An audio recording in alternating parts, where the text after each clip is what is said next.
Rivergate got a crash. Gallatin Pike North at Rivergate Parkway, Myatt Drive. Glen Cliff stalled vehicle, left shoulder blocked 24 eastbound at Briley Parkway. Talbot's Corner crash, 24 downtown westbound. That's at 65 North Split.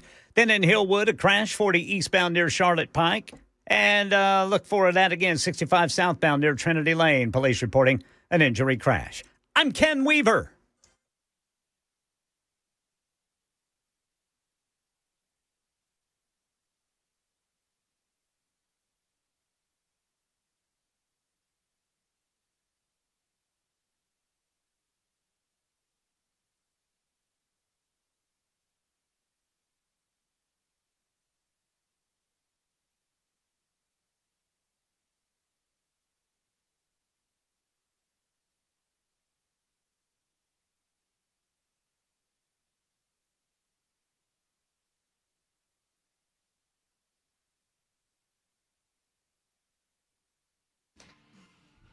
Hello, kids. Welcome in. It is just after 3 o'clock, 3:07 to be precise. My name is Matt Murphy, and this is the Matt Murphy Radio Show. I'm so pleased you've decided to join us today. We have 4 full hours. That is, by my math, 240 full minutes, and I hope that you enjoy every single one of us with us, every single one of them with us on Super Talk 99.7 WTN. It's episode 902 of our gatherings together. We're on Spotify, we're on TuneIn, we're on iHeart, we're on 99.7 FM. We're also on the television side of things this Tuesday, October 14, 2025. Once again, liking you being with us. Give us an old like and subscribe if you go over there and find us on any of those platforms that I just mentioned to you. On the television side of things, you might want to join us over there in particular today. I invite you every day. But if you have the ability to join us over there, today might be your day because we're going to do some video-oriented things with Donald Trump preparing to award Charlie Kirk posthumously the Medal of Freedom, the Presidential Medal of Freedom, that is. He is set to do that moments from now at the White House, and we are getting ready to go, and we'll share that with you audio-wise on radio and on the other platforms of a podcast nature. And we will share that with you video-wise on the television side of things. So you can find us any of those places, YouTube, Facebook, Twitter, Twitch, and Rumble. Yes, I'm wearing my Freedom hat. I got it. I wore it briefly yesterday. I got it in Auburn, at Auburn University, before the Auburn-Georgia game this past weekend. And Turning Point USA, their chapter, were selling. I don't know if they were selling T-shirts. I didn't ask because it looked like they were having to close up shop. But I saw this hat, and I said, that's a fetching-looking hat. I would love to have one of those, and he went ahead and sold me one. And obviously, the amount of money, the proceeds are going to their Turning Point USA chapter and ultimately back to efforts involving Turning Point USA, which is a wonderful organization. Good people, obviously. So bought the hat and wanted to share it on what is a day of remembrance for Charlie Kirk. Charlie Kirk was obviously, well, he was going to be 32 years old today. Today is his birthday. Donald Trump designated this as a day of remembrance. I listened to as much of the Chris Hand show as I was able to this morning. By the way, just side note, completely out of sorts, sick. I blame everyone for getting me sick. I blame the entire state of Alabama. I blame Auburn. I blame Jordan-Hare Stadium. I blame Tiger fans. I blame Jackson. I blame Ken Weaver. I blame all of you. Rare for Ken Weaver to get astray. I expected to be blamed for this, even though I'm not sick. I blame Ken as an effort to bring him into the conversation and say hello to him. Do you like how I just talk right past you, right to Ken? Yeah, I'm fine with it. Are you good with that, Jackson? Yeah. Hey, Ken. How's it going? Less effort on my part. How you doing? I'm doing good, boys. How about y'all? I bet Ken Weaver, we were in a little bit of a discussion earlier today on text. We have some backroom text discussions that you're not privy to, Jackson. Host and news people only. You know what I'm saying? Hurtful. Because why would you producers need to know anything about what we're talking about? It's actually funny because you would very much need to know what we were talking about, which is the possibility of inclement weather this weekend. What's the possibility of inclement weather? What kind of inclement weather? Snow? There's a possibility of inclement weather. Hey, Ken, is there snow in the forecast? Better not be. Ken's out if there's snow in the forecast. Yeah. No. I'll be going south of I-10. If you had to guess, Jackson, who the warrior is, let's just create the umbrella, the arc of the Out of radio everyone? station. Hold on, don't guess yet. I have my guess. You Lock already in. would you just write it down? Just go ahead and write your guess down before I go any further. So you've got, of course, we call him New Suit. Paul Mason is the program director, programming guru Yes, sir. of Super Talk 99.7 WTN. Yes, sir. There's Ken Weaver in the newsroom. He is also our news director. Joan Jones, so capable, so lovable, so credible in the mornings. I mean, truly gives Nashville Morning News the credibility that it needs. Joan Jones truly does. Then, of course, there's Dan Mandis, host of Nashville's Morning News. Chris Hand, host of The Chris Hand Show. Chad Benson, host of The Chad Benson Show. Matt Murphy, host of The Matt Murphy Show. And on it goes. And all of the producers, of all of those people, who is the worry wart on staff? Jackson, do you have a guess? Dan Mandis. Formerly known as Old Suit. Moss Bandandis. I used to call him, what did I call him? Moss Bandandis? I can't remember. It was some amalgamation of Boss Man and Dan Mandis. Yes, Dan initiated a text earlier today, this being Tuesday now. I'm just not used to this. I'm not used to talking on Tuesday about weather possibilities on Saturday night into Sunday morning, but Dan was concerned about it. And what it quickly devolved into was a showcase of emojis. I'm sure yours were colorful. Well, no, I put up a little I put up my little emoji. Hold on, I'll show you. I'll show you on the talk television side of things too. I put up my little emoji. Where is it? Hold on a second. Let's see if I can find it here. It's my little guy. You know, you can create a little guy. Do you have an iPhone, Jackson? Yes. Do you have a little guy, a little emoji guy that looks like you? I don't go to the trouble of making that. I don't use it. Well, it's fun. It's fun for the older generation. Fun for the older generation. What do you youngsters do? We just text each other. It's Just easier. It's sit quicker. around and smoke the wacky tobacco and watch stupid shows on TV. Don't get me started. I'm mad today. I'm sick. I'd already told you. I'll come after you. The wacky tobacco. I don't know. I don't even know why I said that, kid. I'm lashing out. He lashes at me. I lash at him. That's the way it I'm goes. not lashing out. You did lash out. I can't find it anyway. But so I put my emoji up, and Chris commented how similarly or how good my emoji looked, and then Dan put his up, and it was weird. Did you see that, Ken? Were you on that? I just responded to it. I didn't see y'all putting. Yeah, well, that's, it. Now I got to go look at it. Well, Dan Mandis looks way too much like him. Like it looks like a photo of him, and which frightens me. But like an AI kind of thing. it looks really, really like him. So much so that I asked. Goodness gracious! Did you see that, Ken? So I asked. Oh God, Ken acted like he saw something horrific. No, It looks like I'm looking at a cartoon Dan. No, it looks exactly like him. So much so I questioned whether or not Amy did it for him. I was like, how much time did you spend on that dude? Amy did that for you. Anyway, you see what happens is Dan's trying to ask a serious question about covering weather over the weekend that may or may not descend on Nashville. I'm sitting here going, Mandis is watching way too much Nashville 911. Are they sending Cantori out here?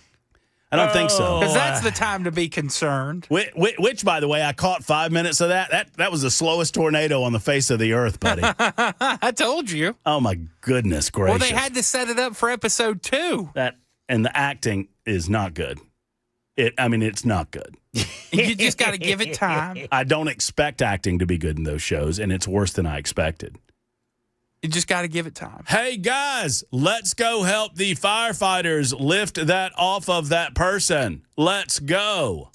I can't. Right now I'm making love. What the hell, Ken? Ken's seen the show. He knows. He knows. That's exactly right. I'm No. making love to a woman who's 20 years my senior. And I love it. And I don't even. Oh, God, I don't even. I don't even blame. What's that fellow's name? Kane Brown. He's not an actor. No, I don't even blame him. The rest of them are, though. Like Robin from the really bad Batman movies. Just awful. So anyway, the point being is I have no idea what the possibility of inclement weather is this weekend, but we're on top of it on Super Talk 99.7. That's the whole point. That's the whole Dan 5 is minutes. on top of it. Dan's on top of it. He wanted to know who was in town. I said, I'm in town, raised my hand. Chris hand is it. We're all in town. We're all in town. We'll be in town. We're good. If something bad goes down in and around this area, we're going to be here for you on Super Talk 99.7 WTN, and that's what you need to know about Either that or 911 Nashville will. Oh, yeah. Oh, my goodness. So, yeah, they're going to... Did you see the Pedal Tavern? Because that was the best part of the episode. I did not. You need to go watch that. I did not. The part I saw, they were at Ascend Amphitheater. They were trying to get some of those girders off of the people, and the people had to help the firefighters get those girders off the people. And then the one guy's way up there. Like the one guy stuck in the top of the rafter, you know what I'm talking about? Yeah, so you saw the last 10 minutes. No, and then the guy screaming, and the one firefighter says, I didn't think to look up. And the other firefighter says, beat yourself up about this later. We have lives to save. Oh, good grief. Or Not something. its finest moment. So apparently every week there's some catastrophic No, it's just event. it's just how they start seasons. They'll get to more mundane, regular Oh, okay. disasters. They still got to get to the dangling airstream, right? They dangled an airstream off of the bridge. Well, yeah, Shelby Avenue that's Bridge, probably right? a part of the tornado is eventually going to get there. Get there. I mean, but the tornado, all the while, Ken, by the way, they're having this conversation. You know where Ascend is over there? Yes, sir. They're having this conversation. They keep looking, and the tornado. This is Matt Murphy. I'd like to, for all of you on television, I'm going to go ahead and give you Matt Murphy's impersonation of the tornado. Are you ready? Jackson, describe what I'm doing to the people on radio. You ready? Matt Murphy's impersonation. Here, this is the tornado. Matt is just kind of hanging out, looking around, spinning around. What's going on, guys? There's a nader.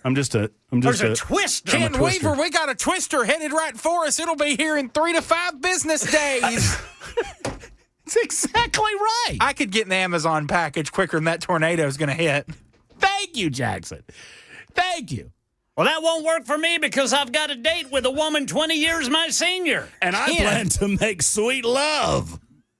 Talk about...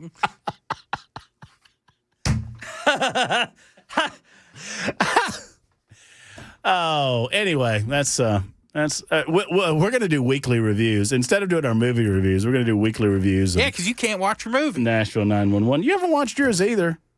What movies were you boys going to watch? Silence of the Lambs and Scream 3. Ken, we've got to have we need an accountability buddy because Jackson and I, we've only done the bit 3 weeks, and on the 3rd week of doing the bit, we're not doing the bit anymore, and the bit's not going to survive unless we have an accountability buddy there. But Oh man, Ken has to drive to each of our houses. no, well, You boys watching that movie? hey, I'll send you guys. I'll send you fellas. guys a text in our group text. You boys watching that movie? hey, fellas, you watching that movie? Because I'm watching Nashville 911, and this one fella's making sweet love to this lady who's about 30 years older than him. I didn't know that went on. That's a plus. Not in the show. That's a plus. Yeah, that was in the first season.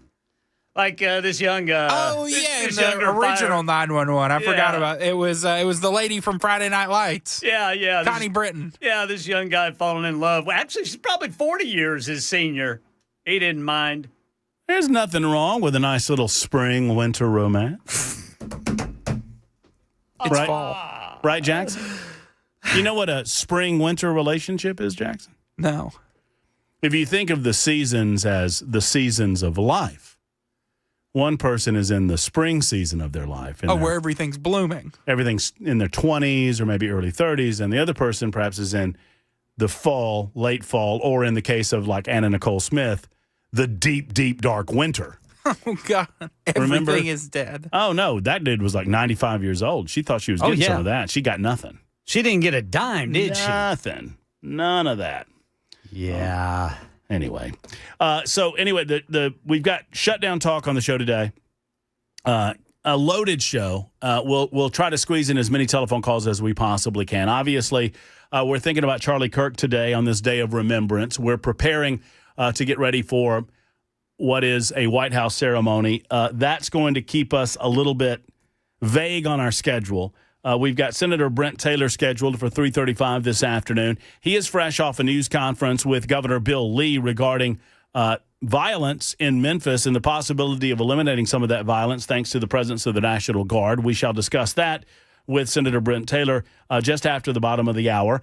Congressman Tim Burchett with us in the 4 o'clock hour, and Speaker of the House Cameron Sexton with us in the 6 o'clock hour. I mean, it's a loaded show, Ken. Loaded show. It's like a big old potato with everything in it. I heard y'all talking about those taters. You know what I like on potatoes more than butter? What's that? Mustard. So, it's true. And here's what I wanted to say to all of you on the Chad Benson show. From earlier today, they were talking about butter on toast. Yes, sir. I think it was you, Ken, that said, who doesn't put butter on toast? That's my Ken Weaver impersonation. No. Was it not you? Somebody said that. No, I said, who doesn't put butter on potatoes? Well, I mean, that's fair like, enough. who eats just a potato with nothing on it? Well, I don't eat potatoes with nothing on it. I eat potatoes with, I'll do some sour cream. I could do without the butter, honestly. But I don't put butter on my toast. Really? Because what are you going to do with the runny eggs? Well, just make some more toast and lap them up. My thing is I like to use the toast to sop up the runny eggs. Well, and the butter screws all of that ratio up. Not if you're careful. See, teach me, wise one. You put the runny egg in, on top of the butter-soaked piece of bread. Okay. Then you fold it while it's on your plate. Okay. Then you put your index and your middle finger up under the fold, and you just lift it right up and go to town. All right, I'm going to try that. I'm going to try that this weekend. See how that works. Huh? See how that works. Yes, I've been of the opinion, and it's a long-standing, you can call it a hot take if you want. I know Chad Benson does the hot takes. So the old Hot Take Tuesday? One of the hottest takes I've ever gotten into in my radio career, Ken. Yes, sir. Nobody likes grits.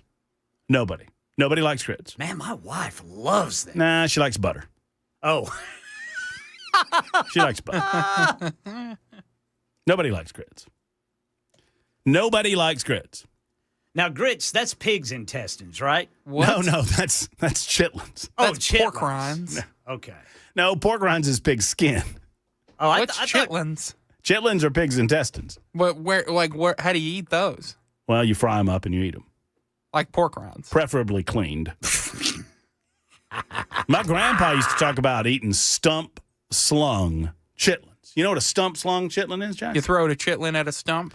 You got to throw the intestine at the stump to make sure that they got all the material out of them. Yes, sir. The excrement. And then once you do that, you take a water. I'm not making this up. This is the way he said it. Then you take a water hose and you stick it on the end of the. Yeah. And you spray that thing down. Make sure it's nice and clean. Spray it right out. Mm-hmm. Make sure when it's y'all clean. talk like this, I'm glad I grew up in the city. Every time I see you, I think, ooh, that's city folk. Yeah. I'm proud of it, bud. Look at there. They never My roads were paved when I was a kid. What's sad is I grew up in the city.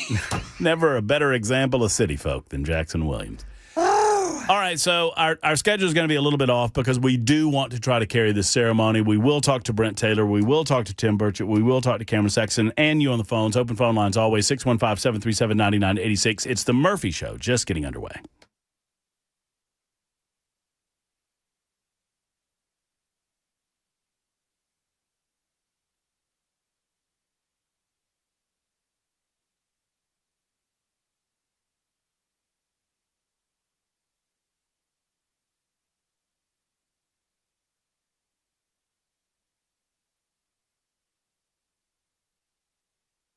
Hello, friends. It's Matt Murphy for Grace Point Healthcare. Affordable, convenient, comprehensive medicine delivered the old old-fashioned way. What does that mean?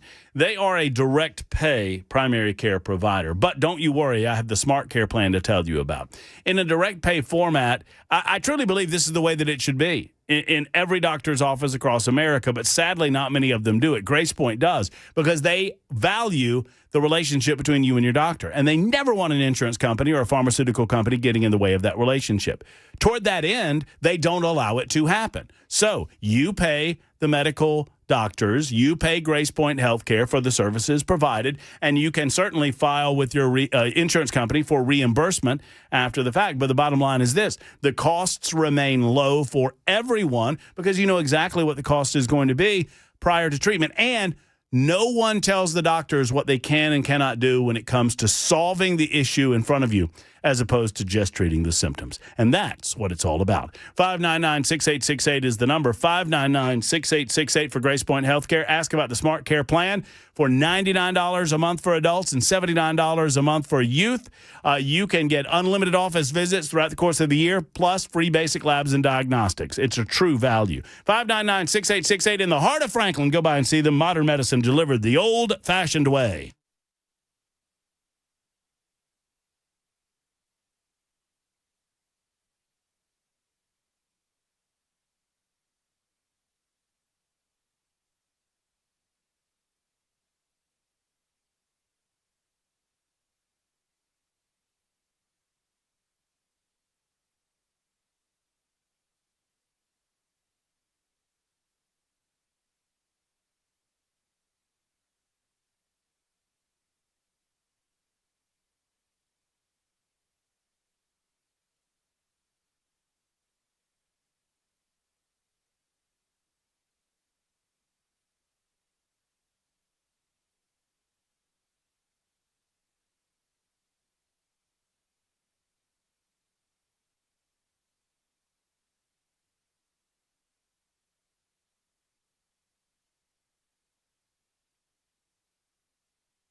I'm Ken Weaver with your top stories. Got the full forecast and traffic coming up in 5 minutes. And right now in Murray County, roads are closed. Cleanups underway after a train derailed in Columbia.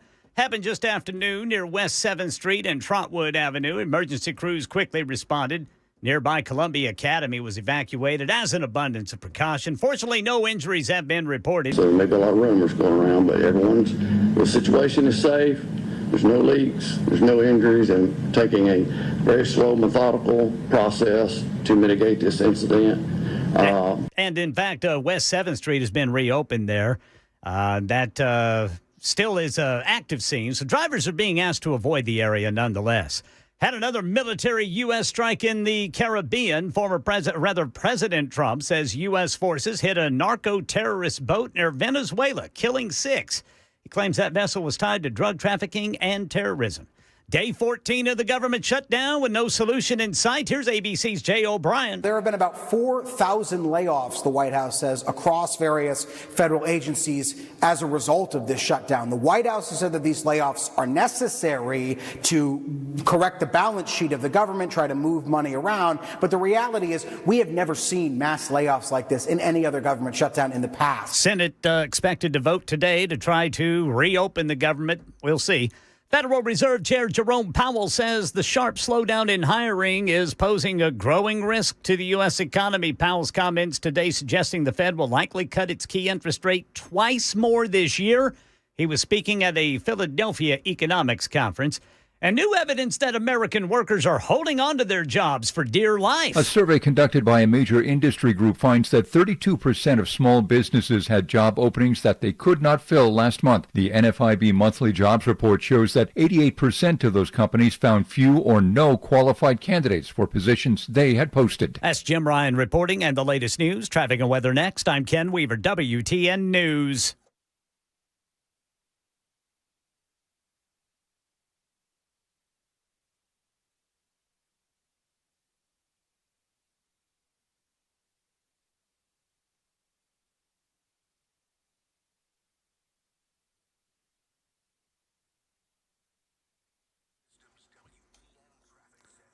Rivergate police say there's a crash. Gallatin Pike North at Rivergate Parkway, Myatt Drive. Glen Cliff, stalled vehicle on the left shoulder, 24 eastbound at Briley Parkway South. Talbot's Corner, an accident. 24 westbound there at the 65 North split.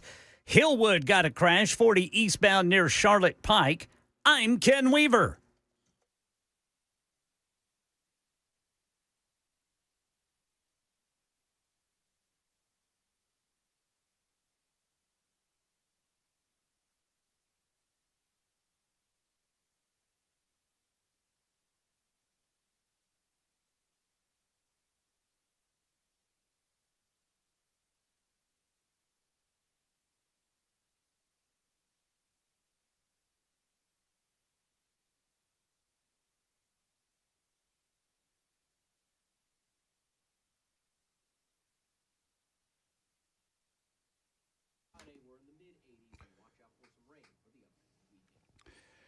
Hello, friends. It's Matt Murphy. If you want to know a place where European Auto Repair does not feel like European Auto Repair, I'll tell you, the moment you walk into Eurofix, you'll notice Eurofix is just not your typical garage setting. Waiting rooms, they're clean, they're comfortable, they're inviting. Service areas are spotless because Eurofix cares about, well, everything. From how you are treated to how your vehicle's treated to how the waiting areas look to how the garage bays look. Every repair comes with rock-solid 3-year, 36,000-mile nationwide warranties on all repairs that Eurofix performs, and at below dealer pricing. You don't have to put up with dealer prices. You don't have to get ghosted when you're waiting on a callback. Plus, Eurofix fixes everything European, and they give you a rental car with every available appointment. Locations in Nashville, Franklin, Belmead, Murfreesboro, and Mount Juliet. 844-EUROFIX. That's 844-EUROFIX, or visit online at myeurofix.com and tell them, Aaron Stokes and the gang, that Matt Murphy sent you to the one and only Eurofix.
Super Talk 99.7 WTN. It is 3:37. Thank you for being with us on the Matt Murphy Radio Show. My name is Matt Murphy. We have the White House getting ready to award Charlie Kirk the Presidential Medal of Freedom. That is coming up in mere moments, and we will carry that for you when it comes to us. That was originally scheduled to be right at the top of the hour, right at 3 o'clock, and they're running a little bit behind, which puts a squeeze on our schedule. However, we'll try to manage as best we can. We wanted to speak to our next guest in part because of this that was happening in Memphis earlier today. Here's Governor Bill Lee, along with assembled dignitaries, talking about the Memphis Safe Task Force. Let's listen and watch. I actually think what's happening in Memphis, and we talked about that in our meeting this morning, it could be a model for the country. You know, there are a lot of cities that would only hope to have the resources that are currently available in Memphis. There are a lot of cities that could only dream of having the kind of crime reduction that Memphis is having and what we anticipate will have as it escalates the number of arrests and the number of violent criminals taken off the street, and what that might mean for this city and its transformation. There are a lot of cities that would hope for that transformation in their communities. So I think it might be a model. We certainly hope so going forward. There's a lot to learn. There's a long way to go. It's very early. There are things that will surface that we will address as they come forward, but really encouraged by the first start. And there will be a continued, there'll be a continued effort in partnerships. Part of that effort is Senator Brent Taylor, and he joins us to talk about the comments from Governor Bill Lee and the actions being taken over in Memphis. Senator Brent Taylor, good afternoon. Thank you for being on the Matt Murphy Show. How are you, sir? Doing well, Matt. Thank you. I'm coming to you live from I-40 on my way to Nashville. Well, be safe. There are a lot of potholes out there, a lot of big trucks, too. Be safe over there. That's right. As you come our way. Well, Senator, I know, were you there when the governor was delivering those remarks? I was not. The only people who were there were Director Roush with the TBI and Mayor Young were the only other officials there. And but they met this morning, went over some numbers, and the numbers are very encouraging. If you take the numbers that the governor announced today in terms of arrest, which is 550, and then with Operation Viper, there were roughly 500 arrests. I mean, I'm sorry, back up. The governor announced 850 arrests this morning. With the 500 that came from Operation Viper, we're up about 1,300 arrests, and it is making a huge difference in the crime levels in Memphis.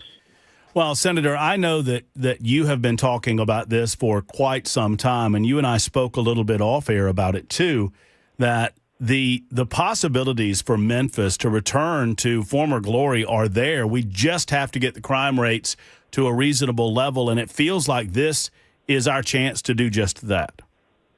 It is, Matt. There are two things that hold Memphis back, and I said this on the Senate floor earlier this year. If you were to ask any Tennessean anywhere in the state, what do you know about Memphis? And they'll say three things: good barbecue, high crime, and bad schools. Mm-hmm. Our barbecue does not need addressing. We're tops there. However, crime needs to be brought down to a manageable level, and there is no doubt that President Trump's Safe Memphis Task Force will do just that. And then we also need to improve our education system, and that's why I'm working with Speaker Sexton on a takeover plan for the Memphis Shelby County schools so that we can solve both of our major issues, crime and education, in one fell swoop. Well, it is such an important conversation to have, and it's such an important moment in Memphis's history. I do want to suspend the conversation for just a moment. I hope. Did you tell Senator Taylor what we were trying to do? And Senator Taylor, I sincerely apologize, but the President of the United States is getting to the podium right now, and I want to pull him up. Beautiful. It couldn't be more beautiful. Today we're here to honor and remember a fearless warrior for liberty, beloved leader who galvanized the next generation like nobody I've ever seen before, and an American patriot of the deepest conviction, the finest quality and the highest caliber, the late, great Charlie Kirk.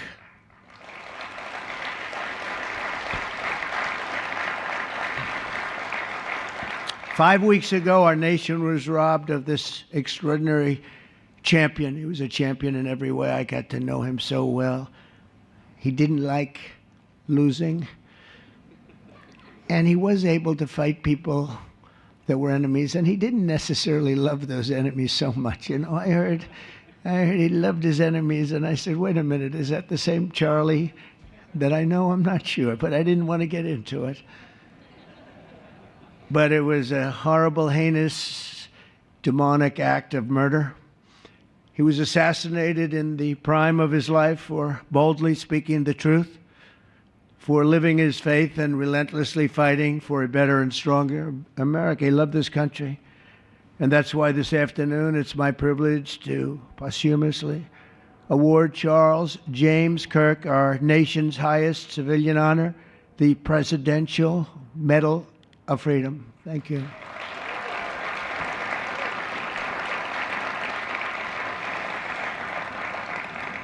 As you know, only hours ago, I returned from a very historic trip to secure peace in the Middle East. People said that couldn't be done. Charlie felt it could be done. Charlie felt it could be done. Thank you. Thank you. Thank you very much. But I raced back halfway around the globe. I was going to call Erica and say, Erica, could you maybe move it to Friday? And I didn't have the courage to call. But you know why I didn't call? Because I heard today was Charlie's birthday. And I said, you know, that was a definite. And I said, we're going to have to forget about some of those very big, very rich countries that expected me to be there. And I can tell you, based on the length of that flight, I wouldn't want to go back tomorrow. But I would not have missed this moment for anything in the world. Nothing. And it's a very important time for our country, and our country is doing so well. It's never done better. We are a country with almost now $18 trillion of investment coming in. Nobody's ever seen anything like that. Previous administration had less than $1 trillion for 4 years. We have more than 18, it'll be much more than 20 by the time the year, more than $20 trillion. There's never been a country in the world that had anything like that. What's happened to our country is incredible in a short period of time. Charlie was a big person for, sir, could we close up those borders, please, a little bit? You know, they're really leaking badly. I said, Charlie, I haven't gotten there yet. But, you know, it came out last 4 months. Literally nobody was allowed into our country. And the only people that were allowed in were people that came in legally. The borders are absolutely stone cold closed. And they reported 0, 0, 0, and 0. So that's pretty good. But he was a big believer. He wanted people in the country more than I did, frankly. He wanted them to come in legally. And he got his wish. October 14th is Charlie's birthday, and he should have been turning 32 years old. I tell you, when I first met him, he was like 22. And I said, boy, he's awfully young. But I thought he was older than that, you know. He looked a little bit older than his age. That's okay, you know. That's not good when you're old, but when you're young, it's great. He had the best of all things, but he was special. But instead, Charlie is attaining a far more important milestone. We're entering his name forever into the eternal roster of true American heroes. He's a true American hero, an amazing person, way, way beyond his years. And I'm honored to be joined by a woman who has endured unspeakable hardship with unbelievable strength, and that's Charlie's widow, Erica. And I just want to thank you, Erica. He loved you so much. I was with him.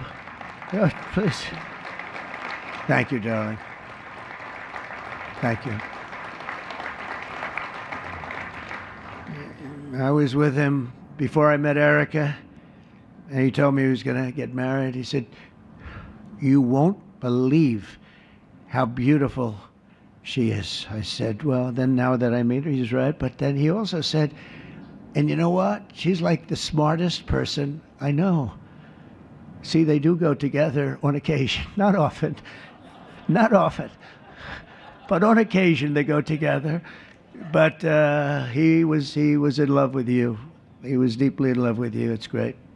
Erica, your love and courage have been an inspiration to all of us, and we will always be here for you, and we're always going to be here for your gorgeous, beautiful children, and we'll never forget what your family has sacrificed for our country. Man loved our country.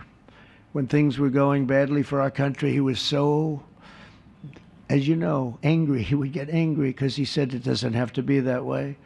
We're also pleased to be joined by an incredible group of Charlie's friends, very powerful friends, actually, and some not so powerful, and they're actually better people, okay? I know them all. They're the less powerful ones. I have to tell you that, all of you power guys down here.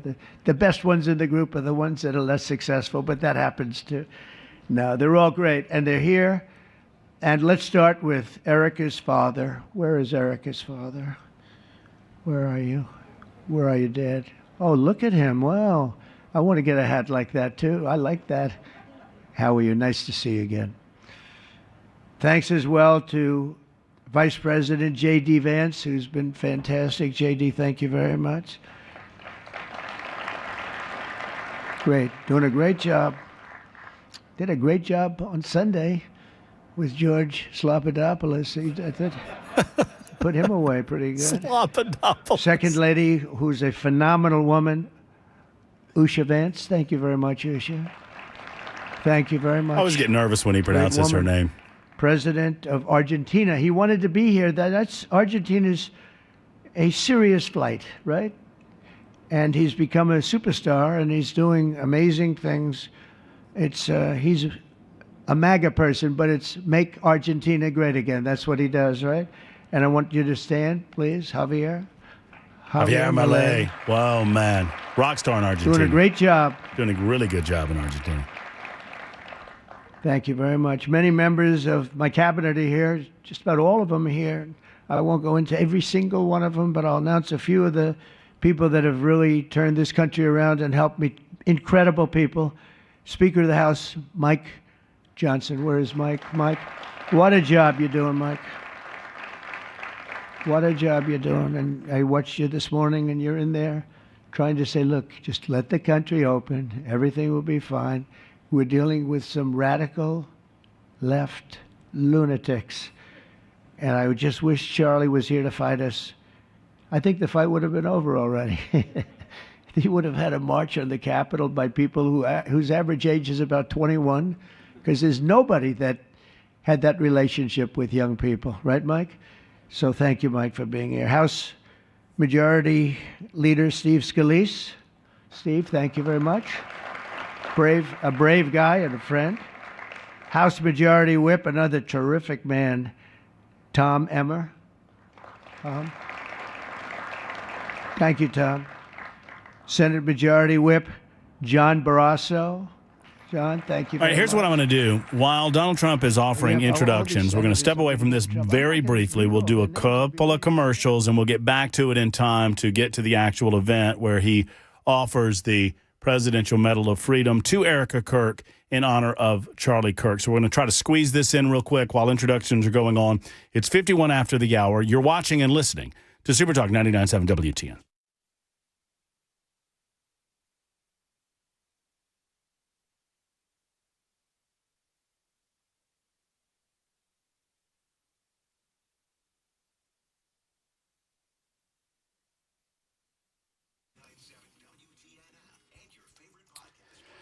Hello, friends. Matt Murphy for Stoltz Co. Stoltz Co. just simply does it all when it comes to your property. If you're thinking about building on your land, you owe it to yourself to make a telephone call to Stoltz Co. before any other calls are made. And they invite you to shop around and see how the other guys are doing it, because they know you'll get a better value, you'll get a great price. You'll get an incredible quality of structure at Stoltzco. They're simply the best in Middle Tennessee and really throughout the Southeast. Whether it's a pole barn, a garage, an equestrian space, or an event space, they get it done at Stoltzco. If you want somewhere to hang out on the weekends, if you're looking for a future home to retire in, or if you're looking for a father-in-law or mother-in-law kind of guest house on your property, they do it at Stoltzco, and they do it better than anyone. So let's get into a real asset. Let's build on that property with Stoltzco. Go to STOLTZCO.com. That's Stoltzco.com or call 615-622-5992, 622-5992 for our friends at Stoltzco.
All right, directly back into it, the President of the United States offering remarks on Charlie Kirk Remembrance Day, the date of his birth, and he's offering the Presidential Medal of Freedom. It would not be good. You agree with that, Howard? He also mobilized countless citizens to go vote. It's called Go Vote. Very simple. And with his help in 2024, we won more young people than any Republican by far in the history of our country. And we won the popular vote. We won the swing states, all 7 of them. Remember, they said, oh, well, if Trump could win 4, that would be nice. I win 7 by a lot, by a landslide. But the popular vote was massive. And we won the Electoral College. Remember, they said, well, it's going to be very hard. I'd say 270. Well, we got 312 to 226. And then we won something called districts and councils and different things. But in one case, we won 2,750 to 525. That's the one where you see the map is almost entirely red, except they have a little blue line on one side and a little blue line, meaning New York, and a little bit Los Angeles. I have a feeling that if the vote were 100%, we would have won that too. You want to know the truth. But he knew, and he knew very well, and he also understood honesty, and he was always concerned with honesty. He said the only way we can lose is if the cheating gets so bad, and that's where we came up with a little phrase, too big to rig. We said, go out and vote. Just go out and vote. And we had that. Remember, we used to say that all the time because people would say, oh, they're going to win. We don't have to vote. Let's go to a movie. We'll come home and watch later. And he wasn't about that. So we come up together, we came up with that phrase, we got to make it too big. I never made a speech where I didn't say at the end, now look, the polls are showing good. Don't believe the polls. He said, we're going to make it, Susie, right? Too big to rig. So if you think we're going to win by a lot, doesn't matter. Pretend we're losing. You got to go out and vote. They voted. And at 9:02, the whole thing was over, right? 9:02. Remember they said, oh, this could go a few days. Well, it went a few minutes. 9:02. And he knew that. And I felt it, but he knew it. He knew it. I think he knew it more than anybody.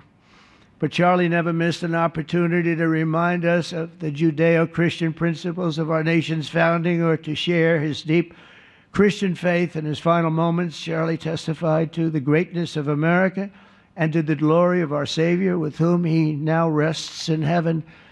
And he is going to make heaven. I said, I'm not sure I can make it, but he's going to make it.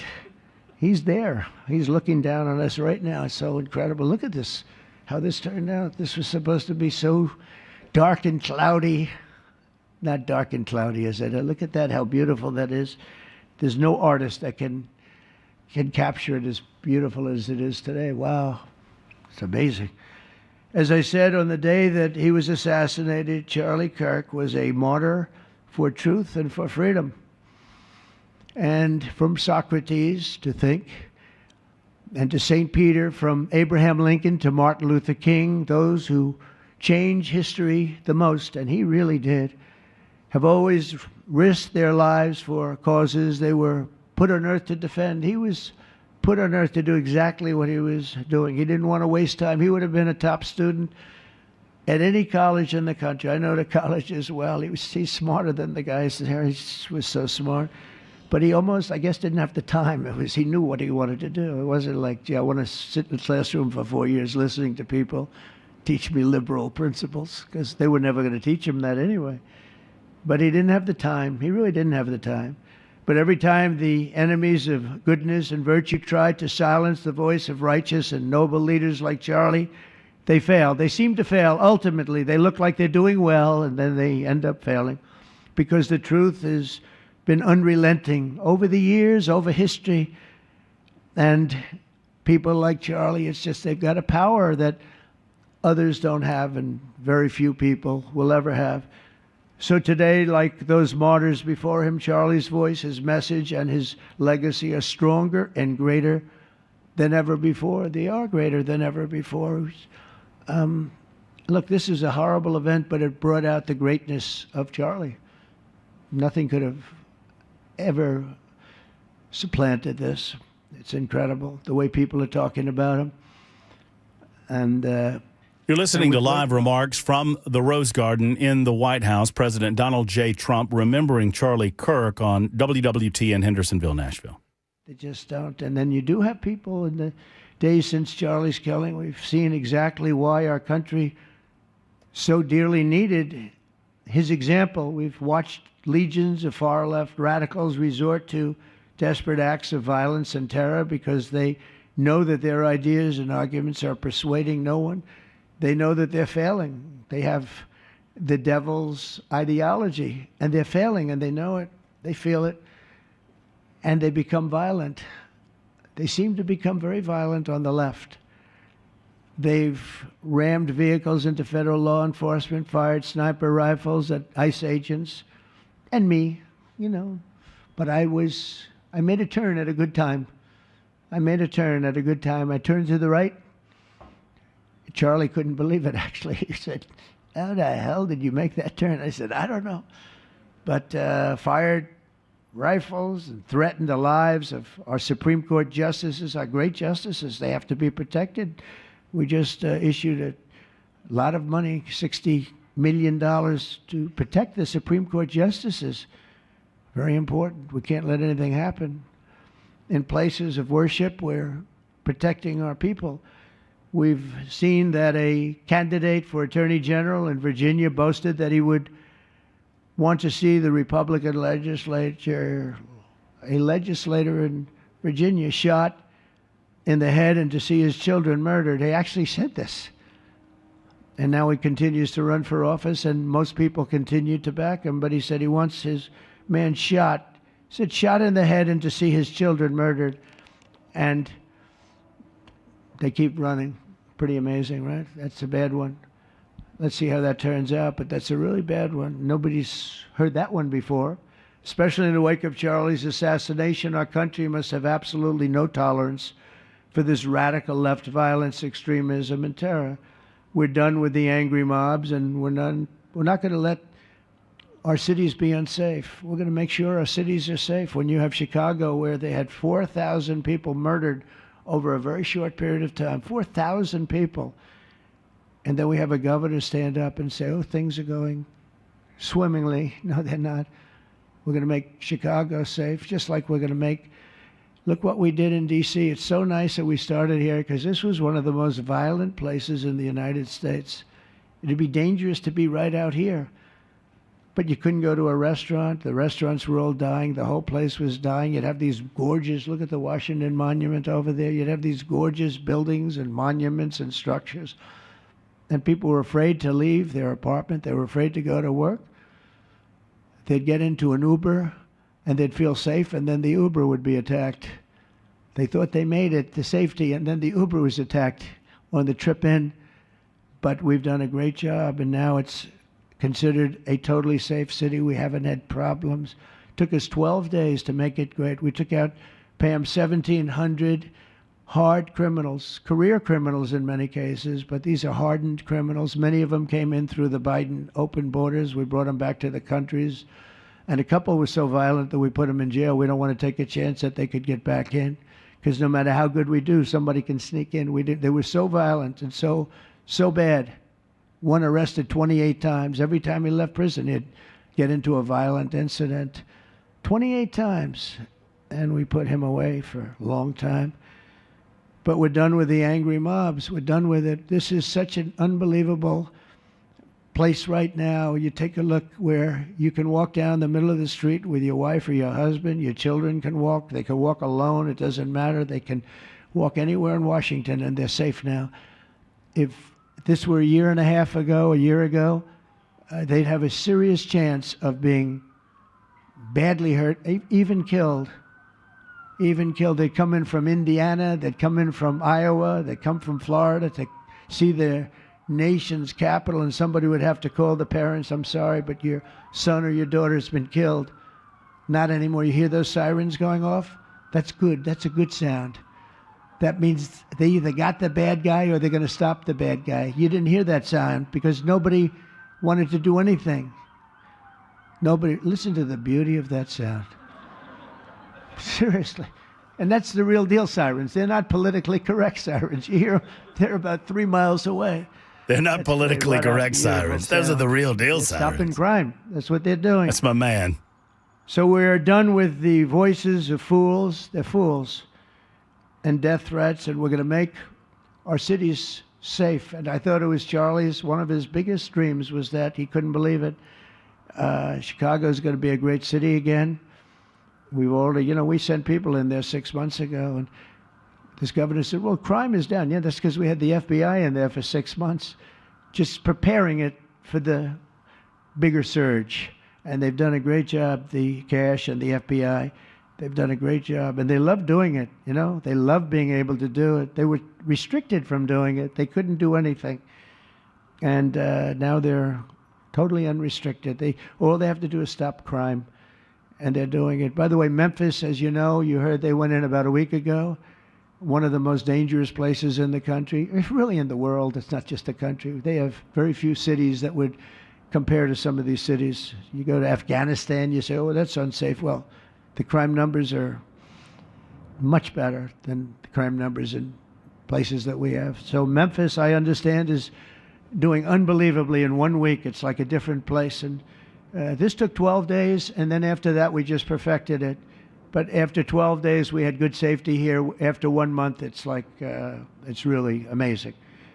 And by the way, restaurants are booming. Restaurants are opening up. The big problem we have, you can't get into a restaurant in D.C. anymore. So they're opening up. It's a beautiful thing to see. It's called safety. It's called law enforcement and letting them do their job. And that's why I said last month that I have directed the Attorney General and the Department of Homeland Security to confront the very real threat of left-wing terrorism in our country. It's a real threat. Not when you confront it, it's not, because they're not brave people. In fact, they're cowards. When you confront them, they immediately fold. You have to see them fold. You have to see them crying. They fold. But it includes dismantling the networks that fund them and finance them, and we're finding out who those networks are. We already know quite a few of them. When you see these violent incidents and then you see people holding this gorgeous sign with beautiful wood, beautiful cardboard, wood, everything's perfect paint job, and they're all the same, there are thousands of them, you know that they weren't made in the basement out of love. They were made by anarchists, and in some cases wealthy. I'll probably find some of my nice friends that are up there being so nice to me, especially lately. They're being very nice. But it surprises you who they may be, and you almost wonder why would they do it? But they're hurting our country, and we're really taking it back one by one. If we didn't go into Los Angeles early on in the administration, the commissioner, the chief of police, Los Angeles, said if they didn't go in, we would have lost our city. Now, they already lost 25,000 houses to fire because they wouldn't let the water come in from the Pacific Northwest, which they should have done. I tell you better do it. They didn't do it, and we had 25,000 homes where they had no water in their sprinklers, they had no water in the fire hydrants. It would have been a different kind of a thing if they did what they were supposed to do. We had to break in. We broke in and had the water come down.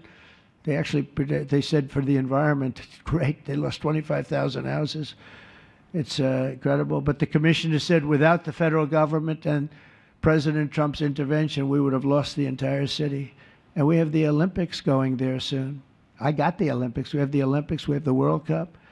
And we have, most importantly, we have the 250th anniversary of our country. That's going to be most important.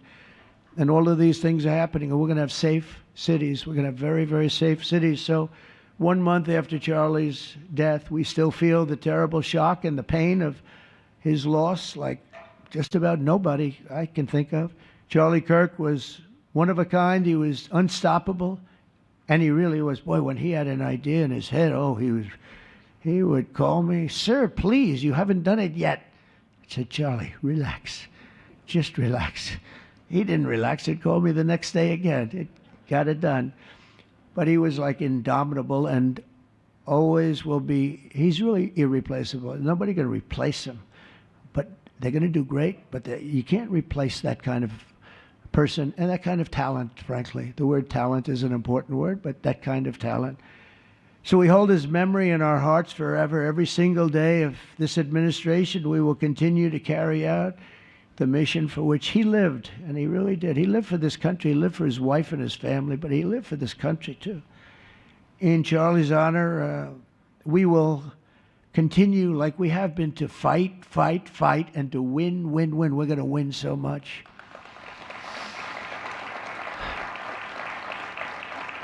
So the Presidential Medal of Freedom is a big deal. You have the Congressional Medal of Honor, military, and the Presidential Medal of Freedom, which is civilian.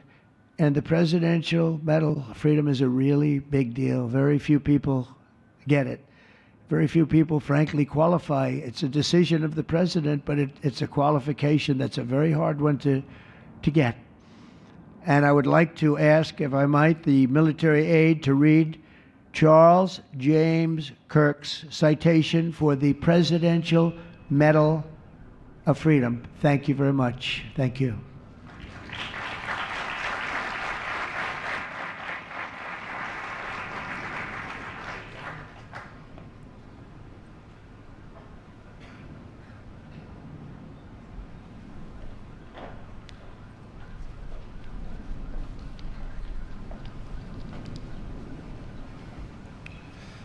The Presidential Medal of Freedom is awarded to Charles James Kirk. Accepting on behalf of Charlie is his wife, Mrs. Erica Kirk. Charlie Kirk was one of the most influential American political figures of his generation. At just 18 years old, he founded Turning Point USA and grew it into the largest conservative youth organization in the nation.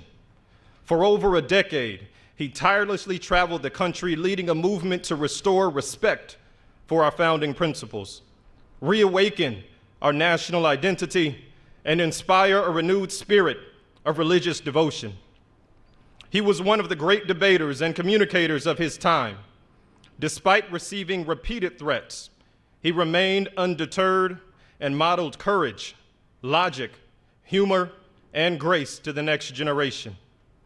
On September 10th, 2025, at age 31, Charlie Kirk was assassinated while addressing a group of students. The United States honors him as a martyr for truth and freedom.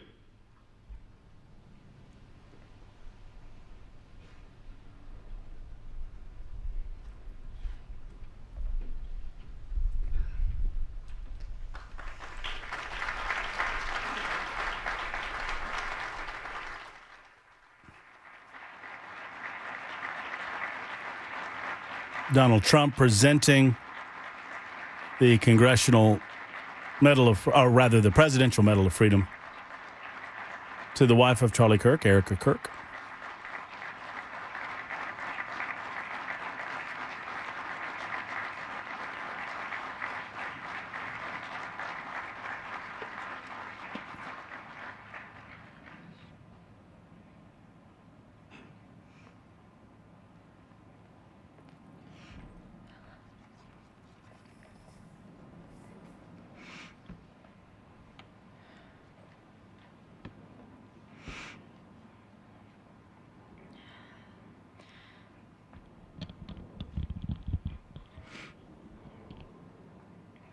Thank you, Mr. President, for honoring my husband in such a profound and meaningful way. And thank you for making this event a priority amid the peace process in the Middle East. Thank you. Very grateful. Charlie always admired your commitment to freedom, and that's something that both of you shared. So thank you. Your support of our family and the work that Charlie devoted his life to will be something I cherish forever, so thank you. To our gracious First Lady in her office for making this event possible, thank you as well. It's beautiful. To Vice President and the lovely Usha Vance, your friendship has been an unbelievable encouragement. Thank you.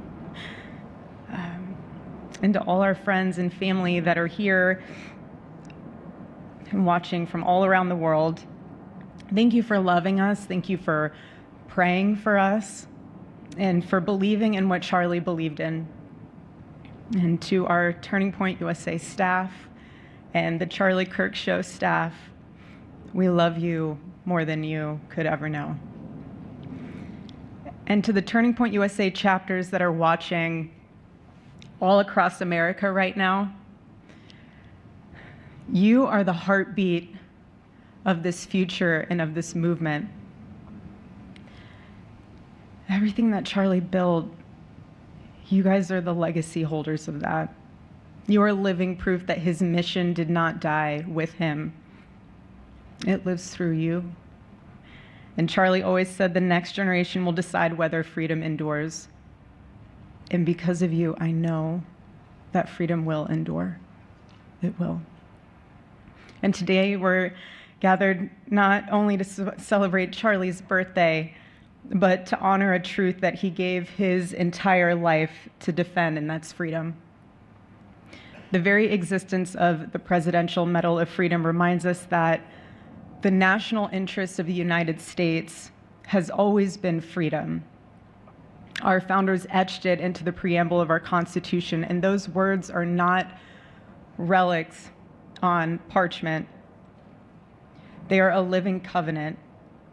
The blessings of liberty are not man's invention, they are God's endowment. Charlie lived for those blessings, not as abstract words, but as sacred promises. He used to love to journal about this topic all the time, and with such a heart postured of gratitude And he believed that liberty was both a right and a responsibility. And he used to say, freedom is the ability to do what is right without fear. And that's how he lived. He was free from fear. He was free from compromise, free from anything that could enslave his soul.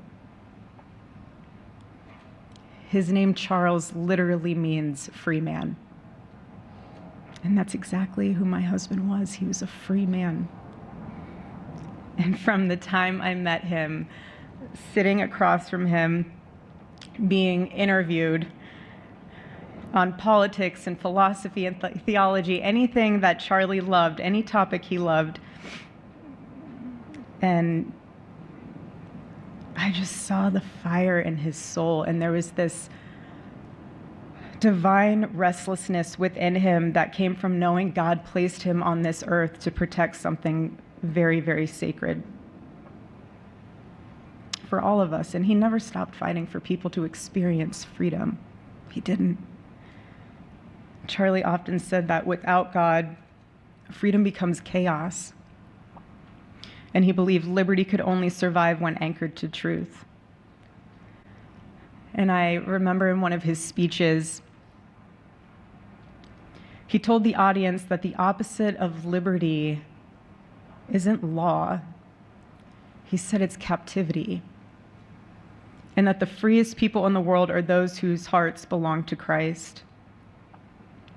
But what's so powerful is that Charlie had the ability to communicate so brilliantly across all generations.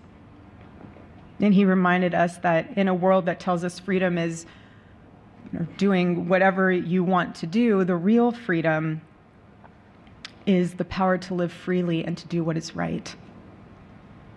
And in one of his journal entries, he wrote that he wanted everyone to know that you can't have liberty without moral responsibility. Freedom divorced from faith eventually just destroys itself. And what's so fascinating about all of this is looking back these past 12 years of Turning Point USA and his mission, there's almost this veil of sacredness. Because what I realized is that while he was building an organization, he was also building a movement. One that called people back to God, back to truth, and a movement that was filled with courage. And ironically, for a man who impacted millions, Charlie never desired to be the center of attention. He just wasn't. My husband was not a man of extravagance.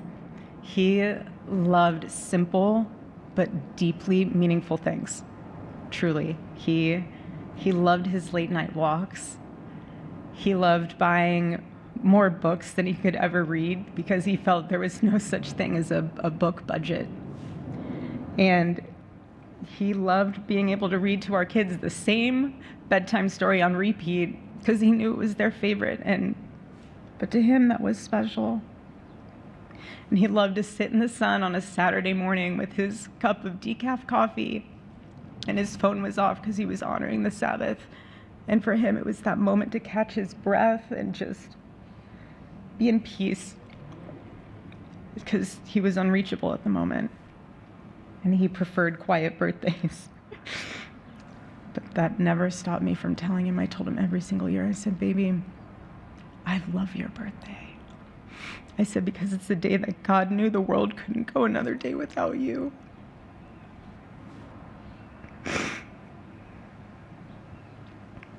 And so the rhythm of our usual birthday celebration for him was mint ice cream, mint chocolate chip ice cream. He only had it twice a year, on his birthday and 4th of July. It's just, and then after that, it was back to work as usual. But last year, his one birthday wish was to see the Oregon Ducks play the Ohio State. And they won. Oregon won that night. And it was by far one of the most memorable nights of his birthday experience of his life until today. And so, honestly, President Trump, I have spent 7.5 years trying to find the perfect birthday gift for Charlie. And it's so difficult. And those of you that have spouses or loved ones, you know how difficult it is sometimes to buy a gift for someone that you love, because he wasn't a materialistic man, so that also did not help. But now I can say with confidence, Mr. President, that you have given him the best birthday gift he could ever have. Thank you.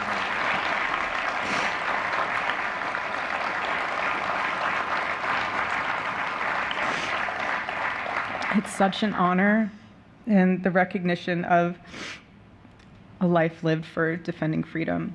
And that's what Charlie fought for until his last breath. And it was written across his chest in those final moments on one of his simple t-shirts that always carried a message, and this one bearing a single word, freedom. That was the banner over his life, and that shirt was a declaration. The same declaration he made in every speech, every campus visit, every time he shared the gospel at a church, every sleepless night that he would spend praying for the youth of this nation and planning for the future of our country, and just impressing upon them that when we defend liberty, we defend the soul of our nation. My husband never told anyone what to say. He never did. He never told anyone what to say. He would just encourage them to think. He would encourage them to think outside of the traditional political labels. He would want them to think in a way that was anchored in wisdom and truth. But he would never tell anyone what to say. Charlie wasn't content to simply admire freedom. He wanted to multiply it. He wanted to multiply freedom. He wanted young people to taste it and to understand it and defend it. He wanted them to see that liberty isn't self-indulgence, it's self-governance under God. He wanted them to see that. And every day I'd see him getting ready for work. He'd put on his cross necklace, he'd put his ring on his finger. And the boldness in his demeanor was always fearlessness. He wasn't afraid. He was never afraid. And his daily actions, whether in office or on campus or at a church, it was always without fear. That was his creed. That is how he lived out every single day. He didn't fear being slandered. He did not. He didn't fear losing friends, I can tell you that. He didn't. He didn't care. He stood for truth and stood for freedom, and he did not, everything else was just noise to him. And it's because his confidence in Christ was absolute. That's why. There was no limit to what he would have sacrificed to defend freedom for all. And if the moment had come, he probably would have run for president, but not out of ambition. He would only have done it if that was something that he believed that his country needed from a servant's heart standpoint. And Charlie lived only 31 short years. No, he's 32, but on this side of heaven, but he lived. He lived every single second he lived. He filled every single day with purpose, and he fought for truth when it was unpopular. And he stood for God when it was costly, but that's what we're called to do. Surprisingly enough, he did pray for his enemies, which is very hard, but he did. He did. He did. No one else, I mean, I saw him do it. No, he never did it in front of anyone else, but I can attest to that. But he also loved people when it was inconvenient. And he ran his race with endurance, and he kept the faith. And now he wears the crown of a righteous martyr. And for me and for our children,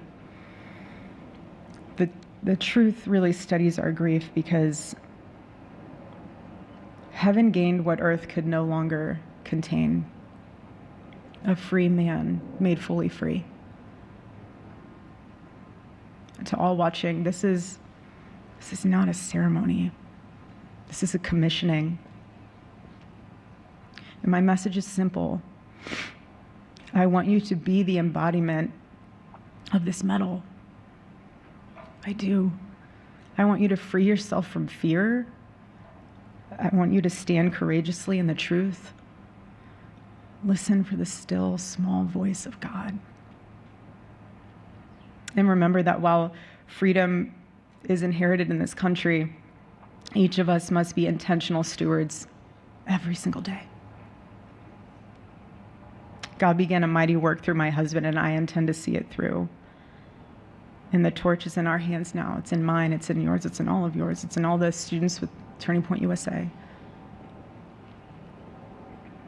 And before I close, I'll share with you that I asked our daughter what she would like to say to Daddy for his birthday. Excuse me.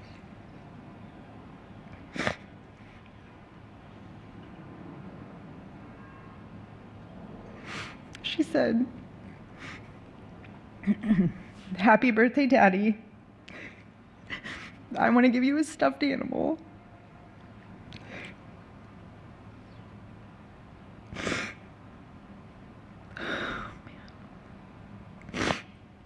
I want you to eat a cupcake with ice cream, and I want you to go have a birthday surprise. I love you," is what she said. And while our son is precious, he can't yet speak, in classic Kirk family fashion, his actions spoke louder than his words, and his gift to you, Charlie, and myself for that matter, was deciding to become the man of the house and be fully potty trained at 16 months. But Charlie, baby, I know that you're celebrating in heaven today, but gosh, I miss you. We miss you, and we love you, and we promise we'll make you proud. And Charlie's life was proof that freedom is not a theory, it's a testimony. He showed us that liberty begins not in the halls of power, but in the man of a heart surrendered to God. And so today, as we honor Charlie with this incredible Presidential Medal of Freedom on his birthday, I stand here with tears and just a humbled heart and spirit, because his story reminds us all that to live free is the greatest gift, but to die free is the greatest victory. Happy birthday, my Charlie. Happy Freedom Day. God bless you. That is Erica Kirk offering remarks at the White House as Charlie Kirk has been posthumously honored with the Presidential Medal of Freedom. You're listening to Super Talk 99.7 WTN. Obviously, we're carrying that live without interruption as best we possibly can, which means we've got some catching up to do with regard to some of our commercial advertisements. We'll do that. We'll get your thoughts on all of this. 615-737-9986 is the telephone number, 615-737-9986. It is 4:30, and it's time for the news on Super Talk.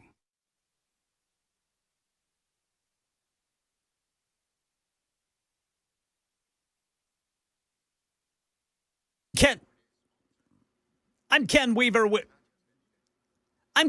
with your top stories. We've got the full forecast and traffic coming up in 5 minutes. President Trump's posthumously awarded the Presidential Medal of Freedom to conservative activist Charlie Kirk. The White House ceremony taking place today on what would have been Kirk's 32nd birthday. But instead, Charlie is attaining a far more important milestone. We're entering his name forever into the eternal roster of true American heroes. He's a true American hero, an amazing person. Kirk was assassinated last month while speaking at Utah Valley University. His widow, Erica, accepting the honor. Congress declaring October 14th a national day of remembrance for Kirk. Prosecutors, meanwhile, seeking the death penalty for the suspect in his murder. Federal Reserve Chair Jerome Powell says that a sharp slowdown in hiring poses a growing risk to the U.S. economy. Powell's comments today suggest the Fed will likely cut its key interest rate twice more this year. TSA agents and air traffic controllers feeling the pain, receiving their last paycheck until the government reopens. Here's Jonathan O'Brien in Atlanta. TSA employees at Hartsfield-Jackson have been on the job without pay since the government shutdown started on October 1st. Today, they are receiving meal vouchers for use at any of the airport's restaurants. Aaron Barker, president of the local TSA Workers Union, says, being that these officers have not received a full paycheck, any little thing as far as a meal, gas, or whatever the case is a help. Full-time officers will get 2 free meal vouchers, while part-time employees will receive 1. Jonathan O'Brien, ABC News, Atlanta. By the way, Senate Republicans expected to force a vote tonight on that clean spending bill. Unlikely to pass because not enough Democrats are expected to cross over. That's the latest news. Traffic and weather next. I'm Ken Weaver, WTN News.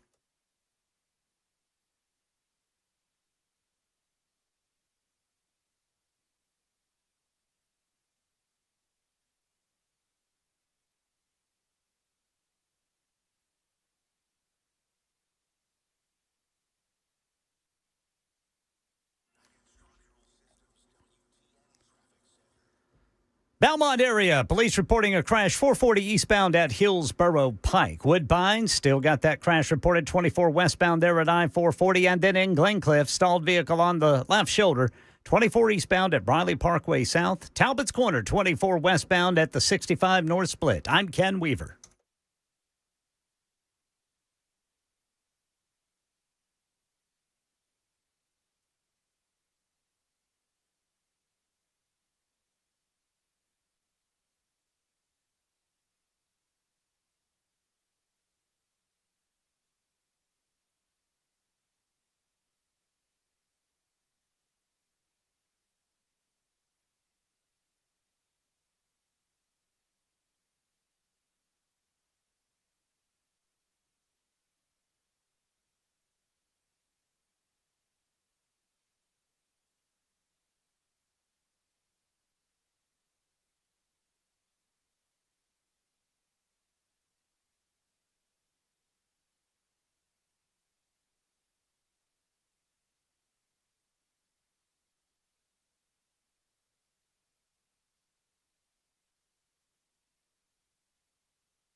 Hello, friends. It's Matt Murphy for United Structural Systems. When it comes to large home repairs, you need to know who to trust. And I'm telling you, the answer to that question when it comes to foundation repair, waterproofing issues, or concrete leveling is always USS. Since 1994, they've been assisting folks just like you in Middle Tennessee. The bottom line is this: what we don't know certainly can hurt us. And if you've noticed some of the telltale signs of foundation issues, such as doors or windows sticking, the stair-step cracks in your masonry joints, or a musty, moldy smell coming out of your basement or your crawl space, you owe it to yourself and your family to call USS today.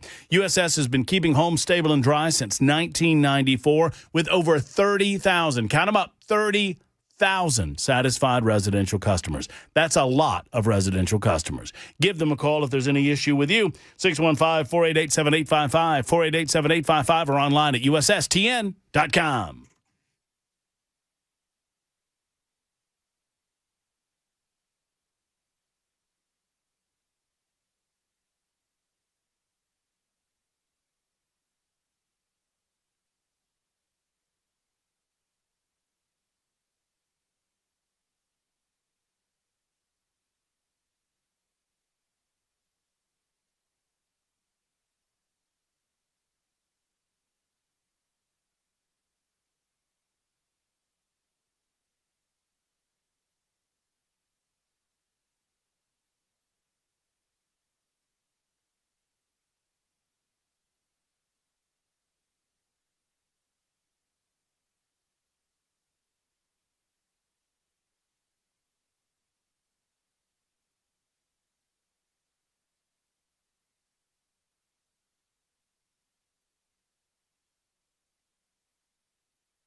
Rain for the weekend. Dan Mandis told us inclement weather potential for the weekend. Hey, friends, if you've got danger in and around your neighborhoods, if you've noticed that perhaps there's, crime going on or whatever it might be, or if you're just looking to protect yourself and your family, what about a safe from Nashville Safe House? Mark and his team are great. I mean, they're fine members of our community located on 4th Avenue South, and I want you to go down, and when you do, you walk into the lobby and declare that you demand to see the Matt Murphy specials. Matter of fact, you'll see Matt Murphy tomorrow. I'm heading over there. I've got an appointment early in the morning. I'm going to head over to 4th Avenue South, and I've not been over to the safe house to tool about the maze of safes in some time, so I'm going to avail myself of that. It's right across the street from City Cemetery, and man, oh man, they've got the safes for you, right? Every shape, every size, every brand name imaginable. They've got Browning, they've got Liberty, they've got Fort Knox, they've got all of them at Nashville Safe House. Go by and see them today, or meet me there tomorrow, right across the street from 4th Avenue South. Online, you can see the vast array of safes in the showroom at NashvilleSafehouse.com, and they've got even more in their warehouse. NashvilleSafehouse.com. Go see Mark and his team. Tell them Matt Murphy sent you to Nashville Safe House.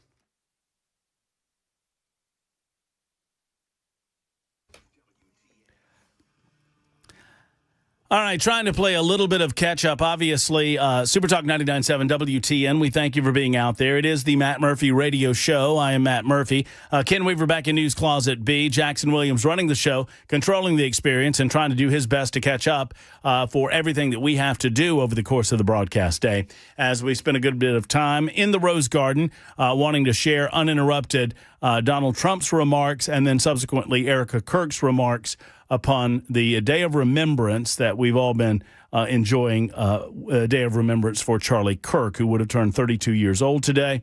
The president declared it a National Day of Remembrance and has awarded posthumously Charlie Kirk with the Presidential Medal of Freedom, offering that to his wife, Erica, earlier today. We'd love to hear your thoughts, 615-737-9986, 615-737-9986.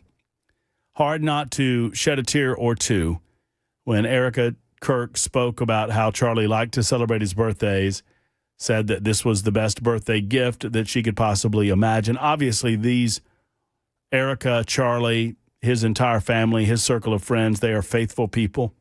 They are believers. They know in their hearts that Charlie is in heaven now. And so while we are sad on this earth, we are not sad for Charlie because he has met his heavenly reward. But that does not stop the pain from coming when you hear Erica Kirk talk about her little children and reflect on what the little children wanted to give Charlie, their daddy, for his birthday. It's just very, very tender moments there in the Rose Garden at the White House just moments ago this afternoon. 46 minutes after the hour, we'd love to hear from you on that front, 615-737-9986. Obviously, we've talked a lot about what Charlie Kirk and Turning Point USA stood for. Obviously, our hearts go out to the families and the friends and the inner circle, including our own Chris Hand, who was more intimately familiar with Turning Point USA and was friends with Charlie and so many of the inner circle that are suffering right now. And I know Chris did such a fabulous job honoring his friend, honoring that group of friends, and honoring an organization created by such a young man and such an impactful man. It reminds me, and sometimes, what do they say, that the days are long but the years are short? It does remind you that it's not a matter of a length of time. It's not a matter of making it to 80. It's not a matter of making it to 90. It's a matter of making every day count. And if you make every day count, you can fill 31 years with far more of a life than some people fill in 81 years. And frankly, I mean, if we look ourselves in the mirror, it can be a little bit daunting when you ask yourself if you are doing everything you should do. Now, that is not to say that we should not stop and enjoy ourselves. It's not to say that making every day count means go, go, go, move, move, move, do, do, do. That's not the point. That's not the point. But the point is to live a full life, and that does not necessarily mean a long life. It doesn't necessarily mean a short life. A full life can take many different forms. And obviously, Charlie Kirk, while he has gone far too soon, while he was taken from us by an assassin's bullet far too soon, his 31 years they were filled. There's no question about that. Once again, 615-737-9986. We'll try to catch up with some telephone calls as well. We have Cameron Sexton coming up in the 6 o'clock hour to discuss his decision, or at least it is the plan on the part of the Tennessee General Assembly to expand school choice vouchers in year number 2 of their existence. And we'll also talk to him about his visit to Washington, D.C. this week. It's my understanding the Speaker of the House was in D.C. I want to thank Senator Brent Taylor, for understanding. I mean, obviously, we were in the midst of a conversation with Senator Taylor. We'll have him back on to continue that discussion regarding crime in Memphis and the success of the task force that has been empowered to eliminate some of the crime that has plagued that city for so many years, and what that could mean for a once great community like Memphis, Tennessee. So thank you to Brent Taylor. And also thank you to Congressman Tim Burchett. We'll reschedule Tim Burchett for tomorrow. Congressman Burchett we were planning on having him on today to talk about government shutdown and some other matters. We had him originally scheduled for 4 o'clock. Obviously, that did not happen. Donald Trump was speaking at that time, and he had a previous engagement at 4:30 Central Time, 5:30 Eastern Time. So we'll have him back on later on this week. So I appreciate those folks. We'll get to your calls coming up in just a moment. We still have a little bit of catching up to do. And I appreciate you. I beg of your indulgence, and I appreciate you giving said same. Super Talk 99.7 WTN.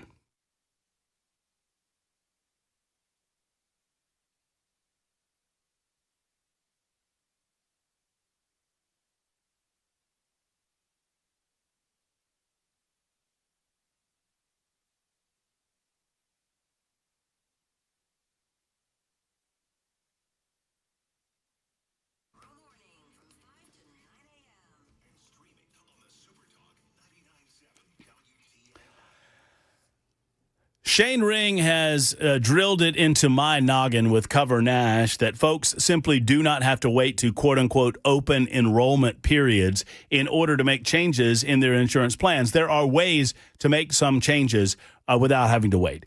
However, if you've had it drilled in your head, well, it's open enrollment season, is it not? It's time to call Shane Ring. This is a good time. October into November is a great time for you to reflect on whether or not your insurance is what you want it to be, whether or not you can get more for your dollar. Are you overpaying? You know, sadly, most people get so confused with the fine print and the mathematics examination you have to go through to figure out your insurance. They give up and they just pay what they're being told to pay, and you overpay often in that regard. Well, Shane is here to stop all of that. He will explain it for you in a way that you can easily understand. And secondarily, he'll examine it and make sure that you're getting the most for your money with regard to the insurance needs that you and your family have. That's what it's all about. He's a health insurance concierge. He's not here to sell you product. He's not here to twist your arm. He's not here for the strong sell. He's here to assist you as your personal guide through the health insurance industry. That's what it's all about. Go to covernash.com, or give him a call at 615-465-0023, 465-0023 for Cover Nash.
The Federal Reserve Chair hinted at a couple of more key interest rate cuts this year. We'll tell you about it at 5 on Super Talk 99.7 WTN. That's coming up in mere seconds. We are, I am told, by the way, Ken, great job back there. Well, thank you, Brother Murphy. Ken, I'm told by the one and only Jay Willie, a.k.a. Action Jackson, Yes, a.k.a. sir. Fraction Jackson, a.k.a. Reaction Jackson, a.k.a. Y2J. Yes, sir. We're caught up. All right. How about that? So That's the way to go, boys. we've handled all of our business, and we got the vast majority. I think we might have missed a minute right at the front end, but I think we got the vast majority of the awarding of the Presidential Medal of Freedom on the air. So that's good stuff. Thank you. Thank you for indulging us. We appreciate y'all. And we'll get back to it right after this. Mike and Jim will get to you after the news and your calls as well. 615-737-9986. It's the Matt Murphy Show. You're listening to Super Talk 99.7 WTN.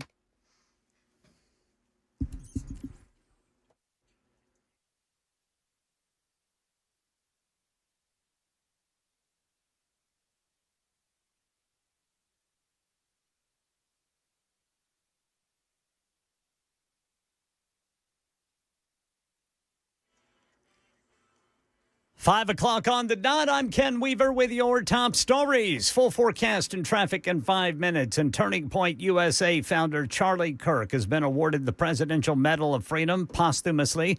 His widow, Erica, accepting the honor as President Trump praised Kirk's influence on conservative youth and called him a champion of liberty. Charlie wasn't content to simply admire freedom. He wanted to multiply it. He wanted to multiply freedom. He wanted young people to taste it and to understand it and defend it. He wanted them to see that liberty isn't self-indulgence, it's self-governance under God. Congress declaring October 14th a National Day of Remembrance in Kirk's name. Prosecutors say they're going to seek the death penalty for the man accused of assassinating him. President Trump says U.S. forces have taken out another narco-terrorist boat near Venezuela. He says 6 people killed in that strike, none of them American. President Trump, while hosting the president of Argentina, was asked what happens if Hamas does not disarm in Gaza. They're going to disarm, and because they said they were going to disarm. And if they don't disarm, we will disarm them. How will you do that? I don't have to explain that to you. But if they don't disarm, we will disarm them.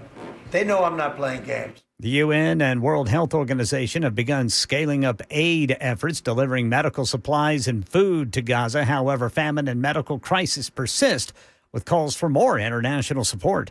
President Trump's new tariffs going into effect today on lumber, furniture, other wood products, potentially adding more cost to home building and renovation projects. Here's Chief Business Correspondent Rebecca Jarvis on furniture. If you've been trying to buy furniture for your home, you've already seen those prices going up. The cost of furniture up 4.7% from a year ago. Living and dining room furniture up 9.5%. Federal Reserve Chair Jerome Powell says a sharp slowdown in hiring poses a growing risk to the U.S. economy and suggests that the Fed will likely cut its key interest rate twice more this year. You do have a bit of a tension there between, the labor market data that we see, very low levels of job creation, and yet people are spending. So economic activity is strong, and it's, we're going to have to see how that plays out. He spoke at a Philadelphia economics conference. Gas prices are dropping. The average price of gas nationwide is $3.02 a gallon, according to Gas Buddy. Could go below $3 for the first time in years. Now, here in Middle Tennessee, it is below $3. Right now, Gas Buddy says the average price per gallon in Middle Tennessee is $2.82, 10 cents less than last year at this time. And President Trump's new tariffs, already said, going into effect today. Lumber, furniture, and other wood products. That's the latest news. Traffic and weather next. I'm Ken Weaver, WTN News.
Looks like they're about to clear that crash 65 northbound past Armory Drive. Still got 124 downtown going westbound there at the 65 north split.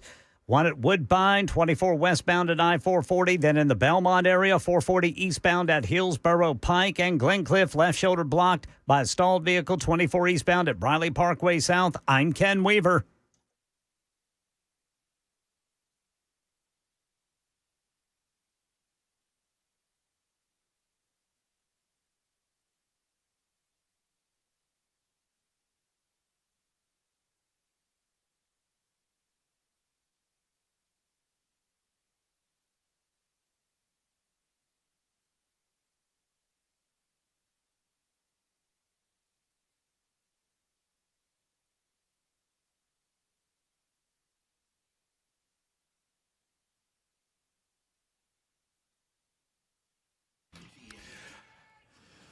Oh, yes, indeedy. Believe it or not, halfway home, the Matt Murphy Radio Show. We continue. Hour number 3 starts right now. Super Talk 99.7. Well, it really started about 7 minutes ago with Ken Weaver's newscast and a couple of advertisements. But we continue hour number 3, and we appreciate you being a part of it. 615-737-9986. 615-737-9986. If you want to get on board and make your opinion known verbally on the phone lines, you may do so. You can also hit us up on the super text line. It's the same number, 615-737-9986. We're on Spotify, TuneIn, iHeart.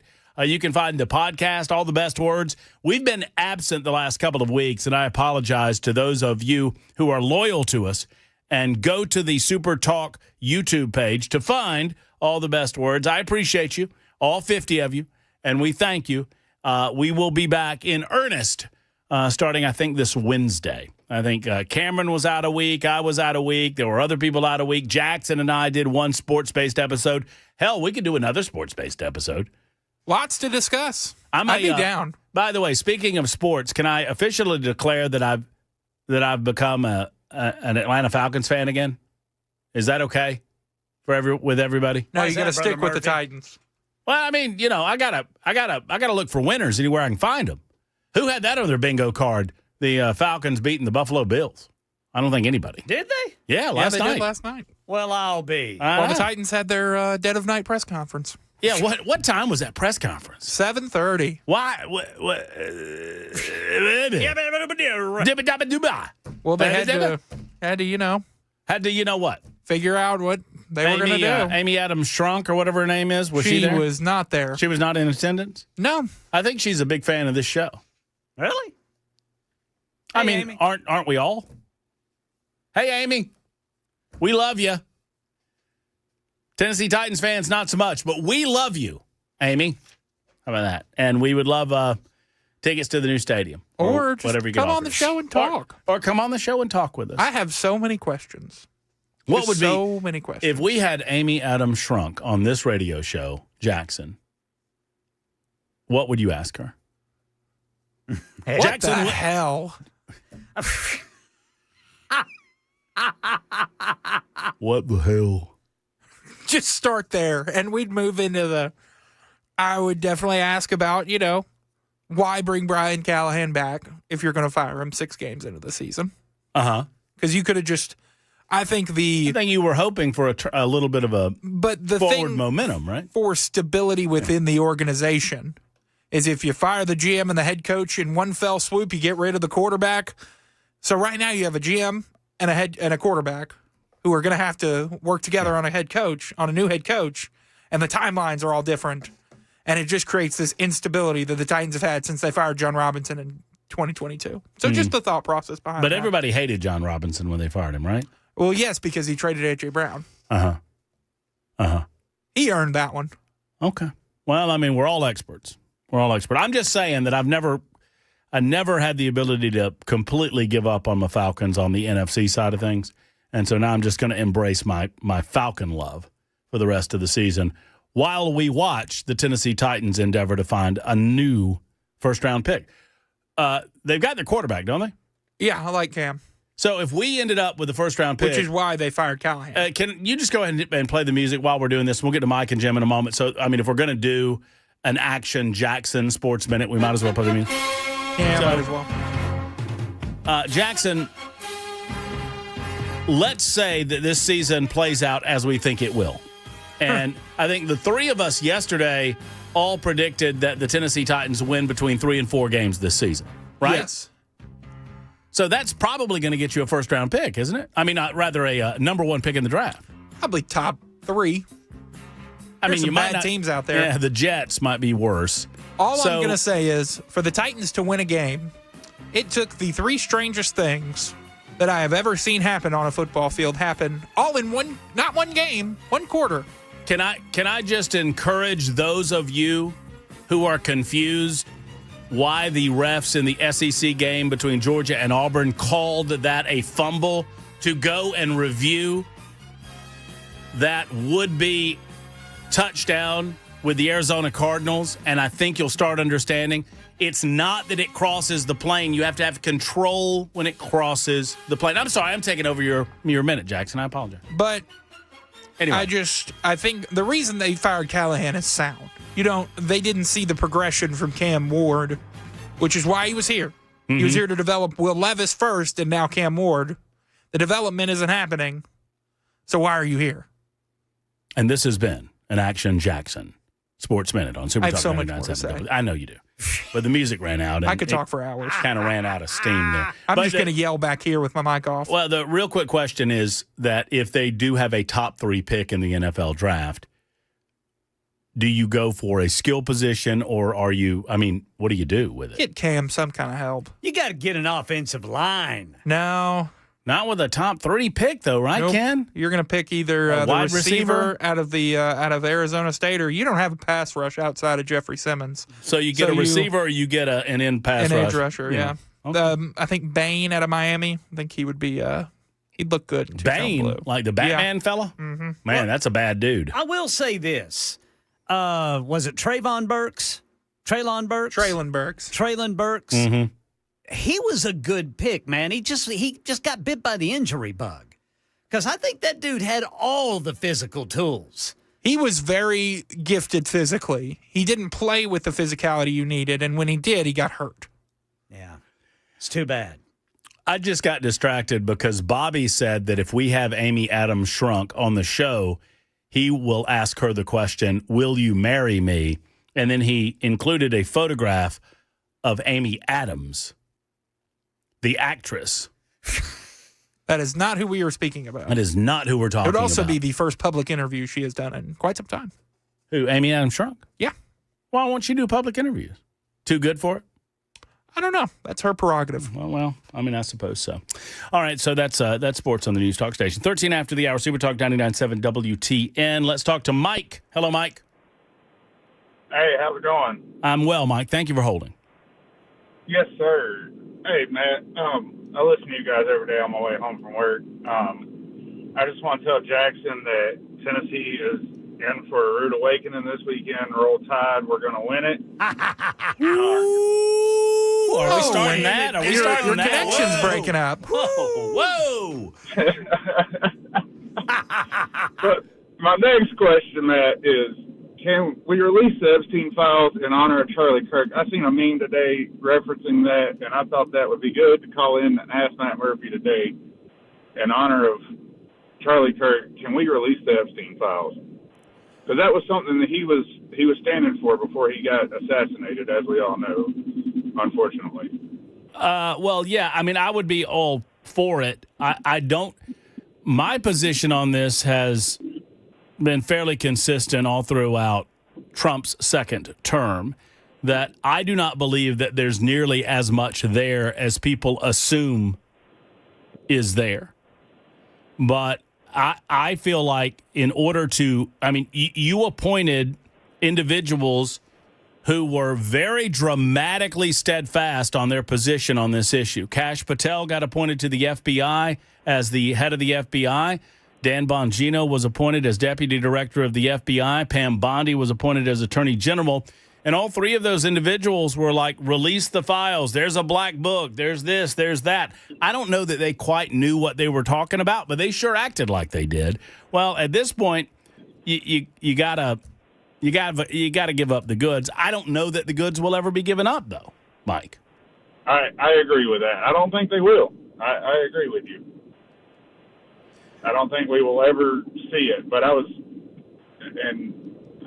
think it would be awesome to see it. And I would hope that as a country we could hold the people that are in the files accountable for their actions as a country. Well, let us hope so. I do not. It is inexplicable to me, Mike, and thank you for the telephone call. It is inexplicable to me why we simply don't dump that information for the American people. You can retract the victims' names if necessary. Whomever is associated with Jeffrey Epstein has the ability. I mean, they're not guilty of anything unless proven so in a court of law. The court of public opinion is not held to the same standard. Obviously, we know that there were some vague associations between Donald Trump and Jeffrey Epstein. We know that there were even more associations between former President Bill Clinton and Jeffrey Epstein. Jeffrey Epstein made it a point to associate with rich, powerful people because he wanted to identify those that potentially could be compromised through what he was doing on Epstein Island and in other places. And he was also an investment guy with some level of skills. All that to say, I think there is an assumption that there are more people involved than there are actually involved. At the same time, I think that there are powerful people that are involved that work very, very hard to make sure that this story gets buried.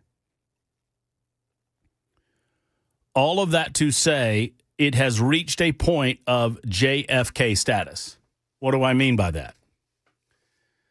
I think if someone with knowledge of the truth about what happened during the JFK assassination came forward and they came on the Matt Murphy radio show and they laid it all out there exactly as it happened, I would guarantee you that half the people wouldn't believe them. Because sadly, I often say that a lack of information leads to speculation. A void of information leads to speculation, which is true. Never more so in modern society where you have rampant conspiracy theories and other types of things going on social media platforms.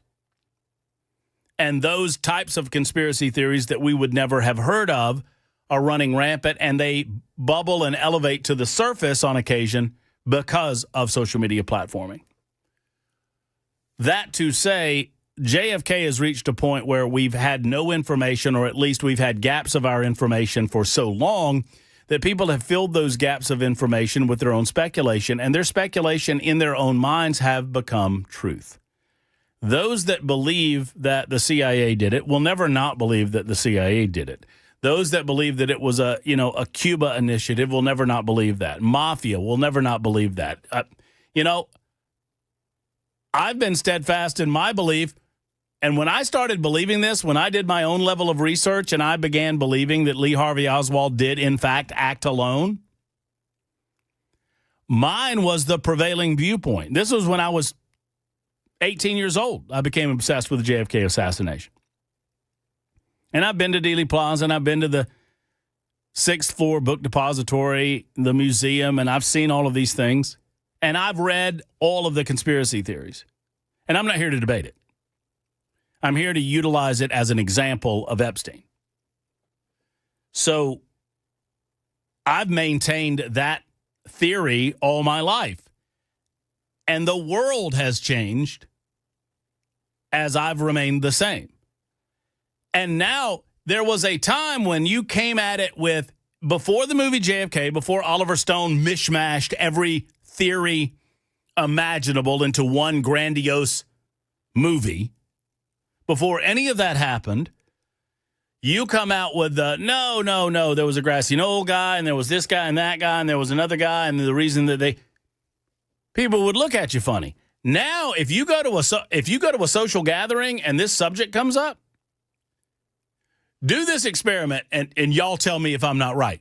Go to a social gathering of people and get the JFK conversation started, and then loudly and proudly proclaim, I think Lee Harvey Oswald acted alone.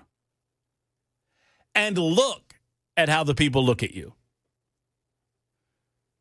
They think you're insane. I've become the conspiracy theorist. So now I'm promoting a conspiracy theory that he acted alone, which was once conventional wisdom. Now, why do I bring all of that up? Because it's an easy way to provide you the example of the Jeffrey Epstein situation in real time. We have decided what we believe about this, depending on political affiliation, depending on how deeply down the rabbit hole we have chosen to go with Jeffrey Epstein. And because Ghislaine Maxwell is unbelievable, because, I mean, she could come out and spill the beans today and nobody would believe her, or very few people would believe her. Because we've already settled as to how we think all of this went down. It's unfortunate but true that we have less belief in authority and we have less belief in what our eyes and our ears tell us than ever before, and with good reason. Because we've never lived through a moment in time like this, and it's just going to get worse, where you can't believe what your eyes are showing you. You cannot believe what your ears are hearing. And the truth more and more and more every day becomes a matter of perspective. And that's a frightening world that we live in.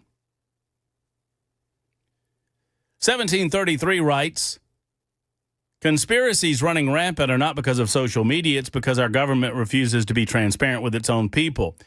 Well, here's where I would push back on that. Our government has always refused to be transparent with its own people.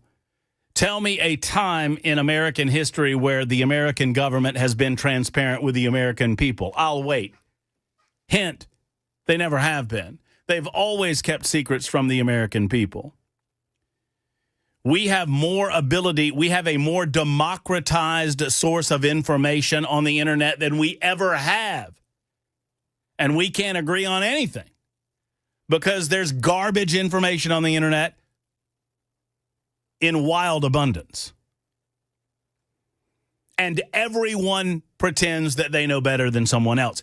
And oh, by the way, there are plenty of damn people, Candace Owens, that act as if they're smarter than you, they're better than you, and they do not have good intentions. They do not. There are plenty of people online that have bad intentions in their hearts and in their minds. And they are there to feed their own egos and to feed their own wallets.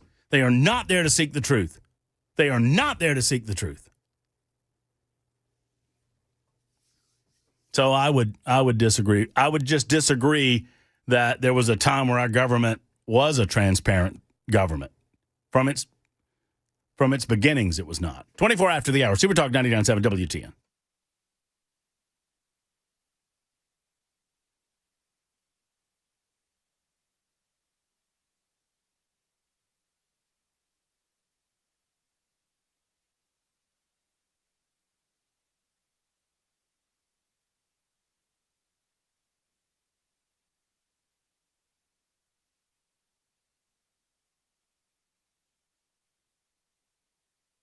Hello, friends. It's Matt Murphy for my buddies at Efficient Heating and Cooling. Jeff Eddy and his team, they're good people, and they do great work, and they want to see you. Now, if you've not made the call, I'm not trying to charge you money. I'm not trying to get you to open your wallet and to spend money that you don't have to spend. What I am trying to impress upon you is that if you're not getting your heater maintenance, you're losing money. Now, let me explain how this works. So if you don't maintenance the heater, just like if you don't get oil changes in your car, just like if you don't get your teeth cleaned on the regular at the dentist, then you're going to have problems pop up that you otherwise would not have pop up if you did that. So, I mean, right? I mean, you can kind of see that, right? So spending a $120 or $125 for maintenance, and it's never more than that, and oftentimes it's much less than that. But you spend that amount of money, and it's going to save you in the long run because you're going to get extended life out of the heater. Maybe a year, maybe 2, maybe 3, maybe 5. Who knows? The issues that pop up from time to time will be caught by Jeff Eddy and Efficient Heating and Cooling, and ultimately you're going to save money in the long run. It's why I implore you to make the call that so many others have made to Efficient Heating and Cooling. They are someone that you can trust in this industry, and that is few and far between. 615-784-4424. That's 784-4424 or online at efficienthvac.net. Don't forget, when it's time, they're an Elite Pro partner with Rheem, and they can help find you that next unit for you. Make that call that others have made to Efficient Heating and Cooling.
President Trump today posthumously awarding Turning Point USA founder Charlie Kirk the nation's highest civilian honor. This story and more coming up at 5:30 on Super Talk 99.7 WTN. Oh, here's a popular thought from 3226 on the Super Text line. The new Titans quarterback is awful.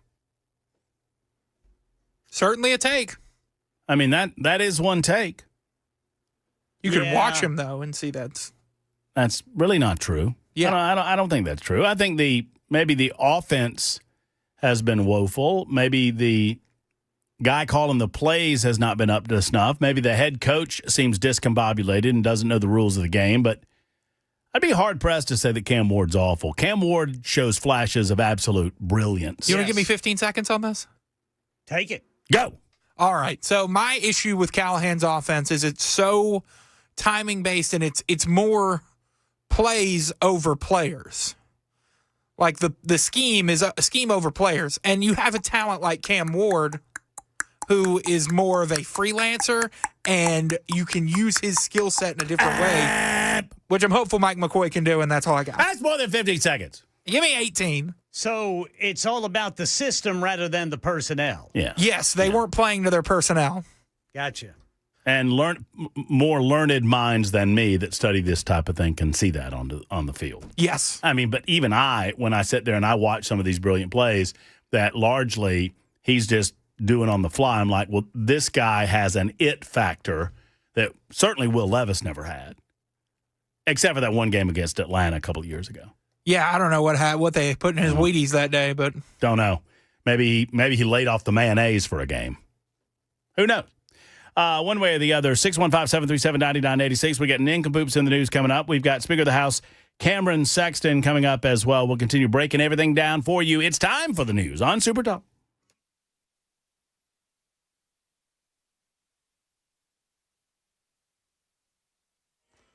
.30 on the dot. I'm Ken Weaver with your top stories. Full forecast and traffic in 5 minutes. President Trump today posthumously awarding Turning Point USA founder and conservative activist Charlie Kirk the nation's highest civilian honor, the Presidential Medal of Freedom. We're here to honor and remember a fearless warrior for liberty, beloved leader who galvanized the next generation like nobody I've ever seen before. Kirk was fatally shot on September 10th while speaking at Utah Valley University on the first stop of his The American Comeback Tour, which invited college students to debate hot-button issues.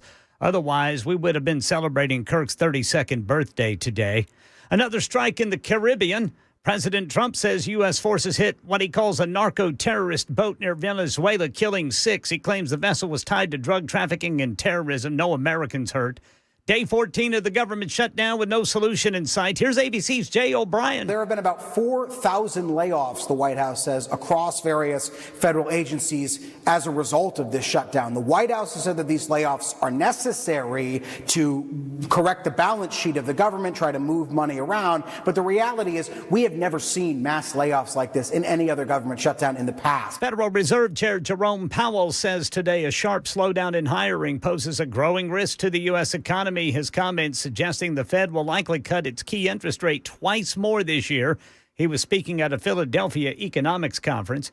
And new evidence that American workers are holding on to their jobs for dear life, says Jim Ryan. A survey conducted by a major industry group finds that 32% of small businesses had job openings that they could not fill last month. The NFIB monthly jobs report shows that 88% of those companies found few or no qualified candidates for positions they had posted. That's the latest news, traffic, and weather next. I'm Ken Weaver, WTN News.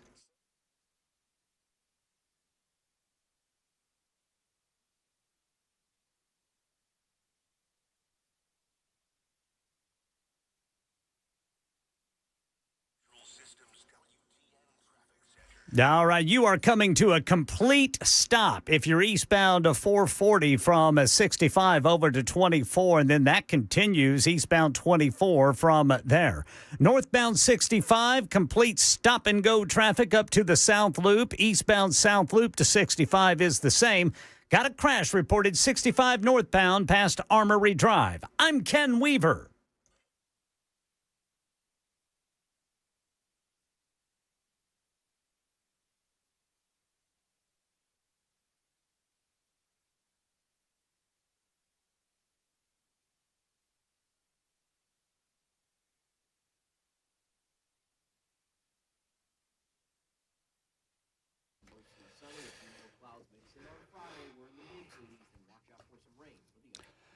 You know, when Michael and his team, I've never asked him this question with Alpha and Omega, but I can only imagine when they were coming up with a name for their computer consultation company back in 1998, they wanted to be the end-all, be-all. They wanted to be the all-encompassing, the Alpha and Omega, dare I say, the beginning and the end. And they are when it comes to computers and your business. If you're a business owner and you are attempting to do this on your own, might I suggest that you're doing it wrong? You can get more time to spend with your business or even your family, a little more time off, not worrying about emails, not worrying about IT, not worrying about cybersecurity, not worrying about ransomware attacks, when Michael and his team with Alpha and Omega are a part of your team. They provide 24-hour-a-day, 7-day-a-week protection from evolving threats. They provide compliance in all industry. They provide business continuity. They simply do it all, and their local help desk is truly local. In other words, when you talk to someone at Alpha and Omega, this is a Tennessee folk. These are Tennessee folk right here in this state, not out of state and certainly not out of the country. If you're a business owner, you owe it to yourself to make the call. Even if your IT contract's not quite up, you need to talk with Michael about what he can do for you, superior to every other IT business in Middle Tennessee. That's what it's all about. Call now for a free quote, 615-784-0096, 784-0096, or online at a&o.net. That's a&o.net.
You know what?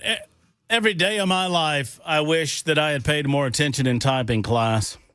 I guess you can teach an old dog new tricks, but I don't know that I'm willing. Can either of y'all, Ken Weaver back there in News Closet B, Young Jackson, can y'all type well? Yes. Ken, you're a pretty good typist. That is the smartest thing I ever did in high school was take a typing class. Oh, man. Not me. I wish I could type better, but I just can't. I was just typing up a message over here on the Super Talk YouTube chat. Yeah? Someone asked me if I would be willing to debate Candace Owens.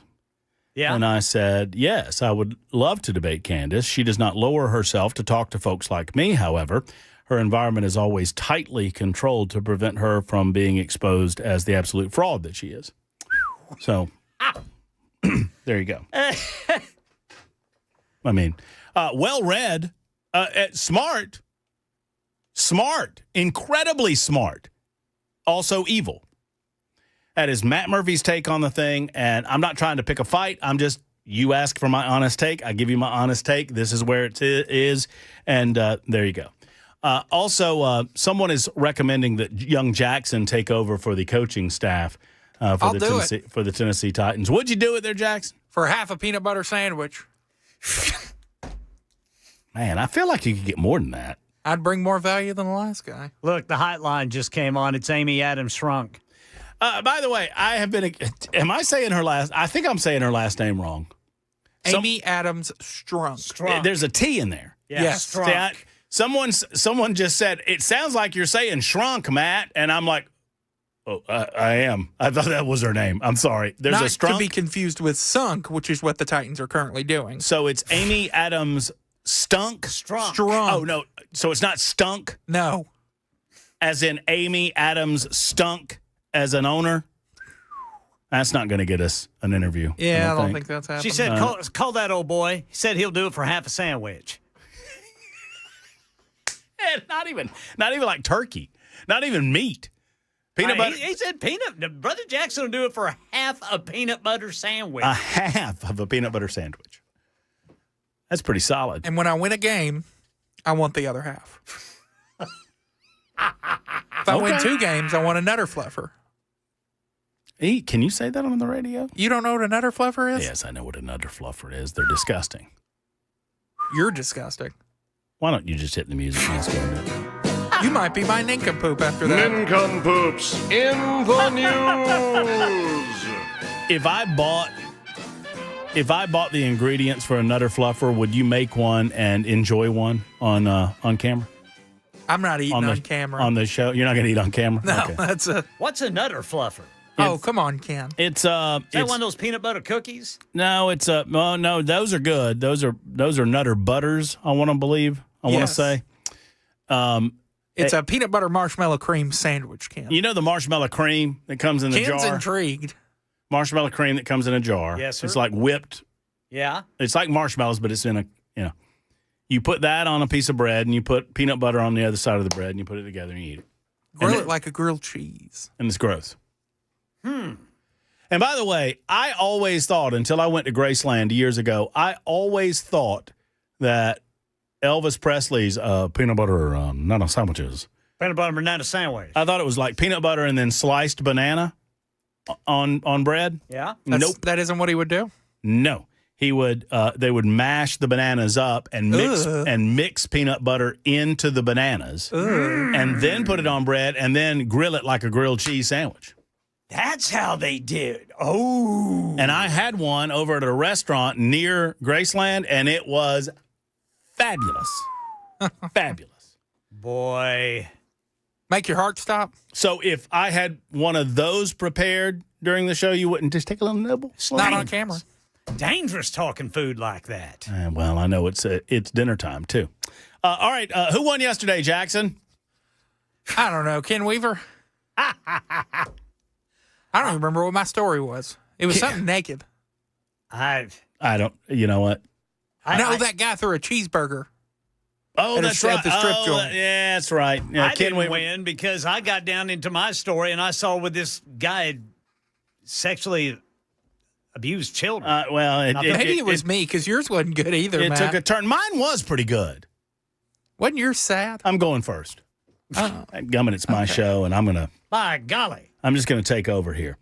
Because I'm going to win today, by the way. Well, let's just see about that, Brother Murphy. All right, we're going to see about it. An illegal immigrant working as a trucker was arrested by U.S. Immigration and Customs Enforcement on September 23rd of this year in Oklahoma. He was found to be in possession of a New York State commercial driver's license. According to the Department of Homeland Security in a press release Friday, they said the man, who has been identified as Amol, illegally entered the United States in 2023, but he was then released by the Biden administration into the country. The New York Department of Motor Vehicles issued him a driver's license, a commercial driver's license. More on that in just a moment. I'm trying to kind of slide the lead for impact, okay?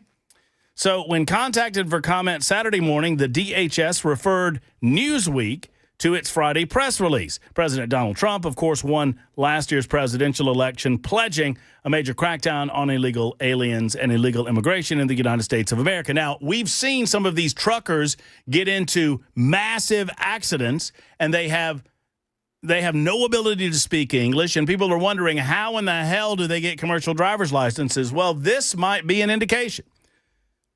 Because on his officially provided, this is not a mistake, okay? The state of New York provided this individual with a commercial driver's license that displayed as his name on the driver's license, last name Amol, or Anmol, A-N-M-O-L, first name and middle name, no name given. Y'all with me? Yes, sir.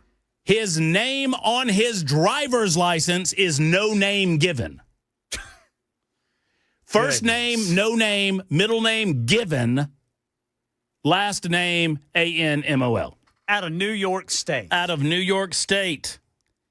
The DHS announced Friday the arrest of Anmol, an Indian national who was found driving an 18-wheeler in Oklahoma with the New York State commercial driver's license listing his name as no name given Anmol. The license was issued April 14th of this year and expires May 26th of 2028.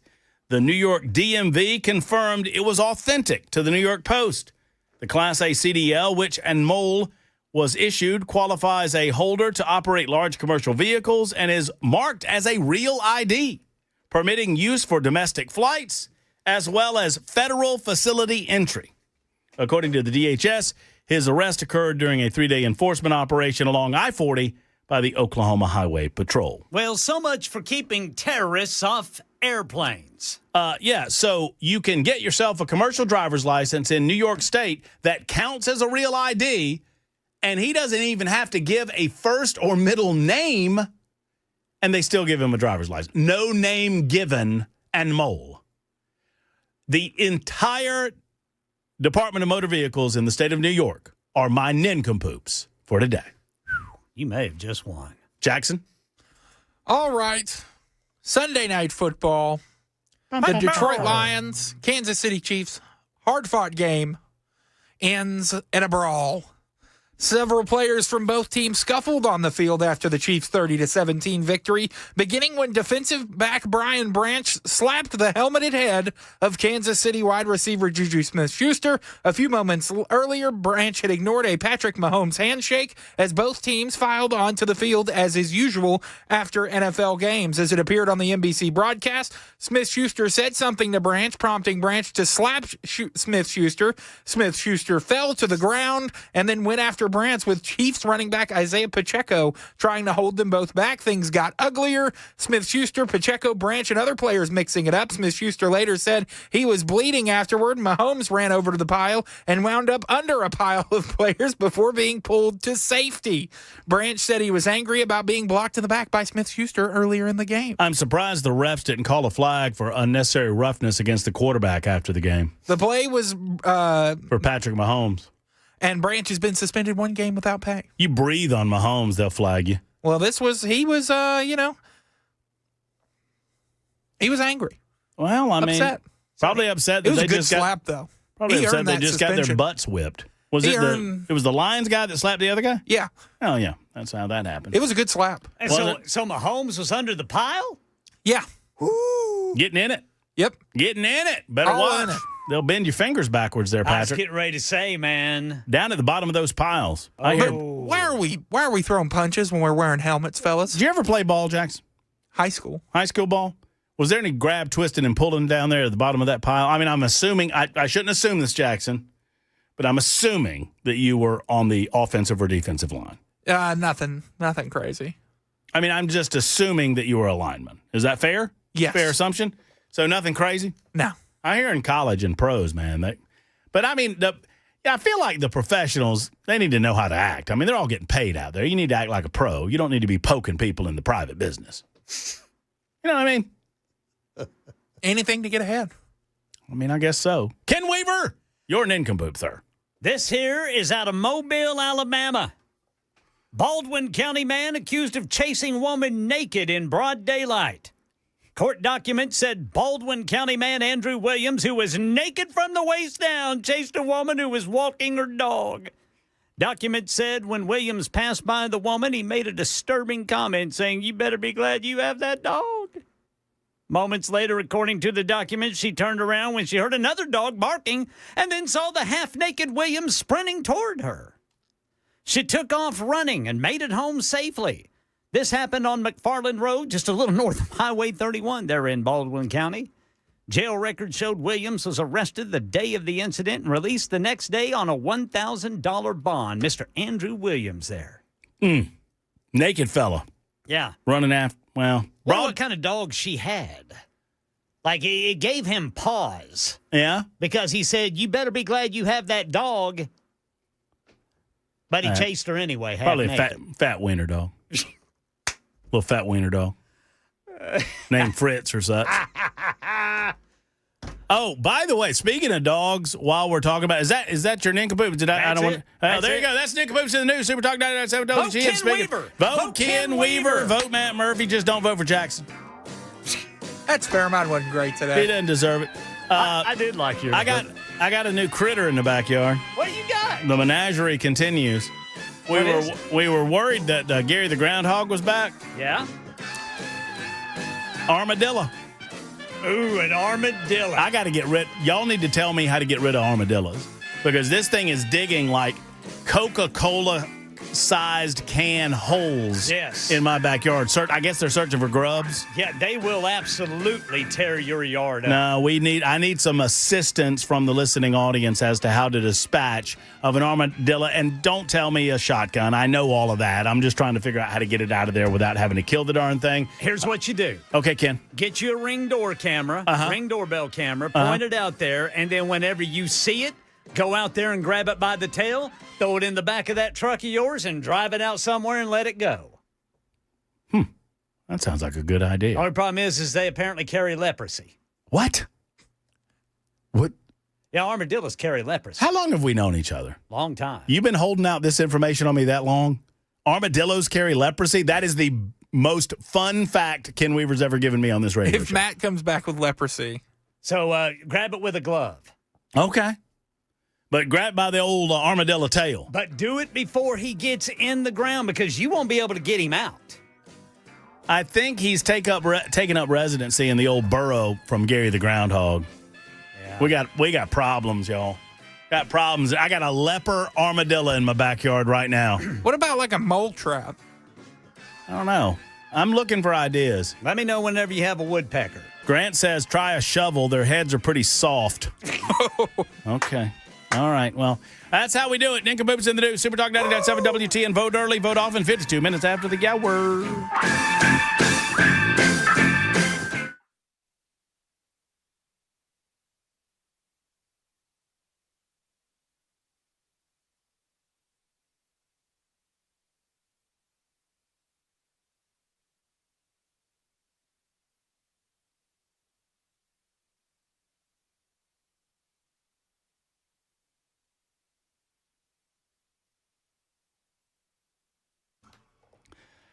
You know, Genesis Diamonds has the most amazing selection of hand-picked diamonds at unbelievable prices, and we've been telling you about that for quite some time. But did you also know that Genesis has the best selection of pristine, hand-picked, luxury, pre-owned Rolex watches? It's true. In fact, they're having a huge two-day event. The Rolex event is happening October 24th and 25th, and I want to tell you all about it. This is in 10 short days, friends. An incredible display of Rolex watches at killer prices. Submariners, Daytonas, Pepsis, Batmans, including some of the newest and almost never worn fresh models that people wait years for during this event. You can take advantage of special pricing and up to 60 months zero interest financing. And listen to this. With the purchase of any luxury pre-owned Rolex watch, Genesis will give you a pair of 4-carat lab-grown diamond stud earrings. These are beautiful earrings at the highest quality, absolutely free to you. If you're already a Rolex owner and you want to upgrade, you bring your Rolex with you, and Genesis buyers will be on site to offer you top dollar for your trade. Come see the largest selection of luxury pre-owned Rolex watches in the state of Tennessee and beyond, and take advantage of the special financing and special pricing. October 24th and 25th, only at Genesis Diamonds, your home for luxury pre-owned Rolexes in Green Hills and Cool Springs. See store for details while supplies last.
Turning Point USA founder Charlie Kirk awarded the Presidential Medal of Freedom posthumously. This story and more coming up at 6 on Super Talk 99.7 WTN. Hey, I've got a question for all of you, and maybe Ken Weaver's got an answer. I doubt that Jackson Williams has an answer, but maybe he will.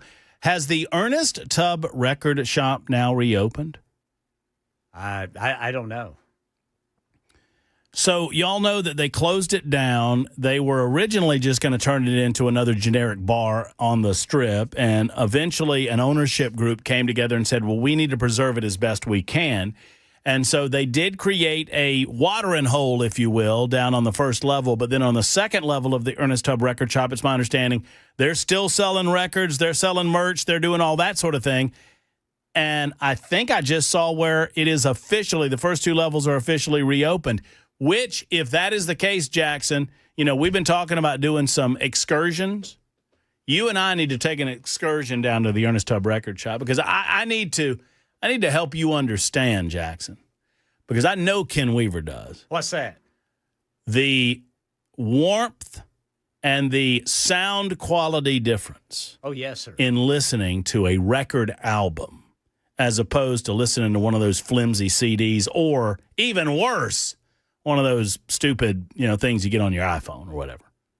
I mean, there's nothing like putting an album putting a needle on an album. Yep.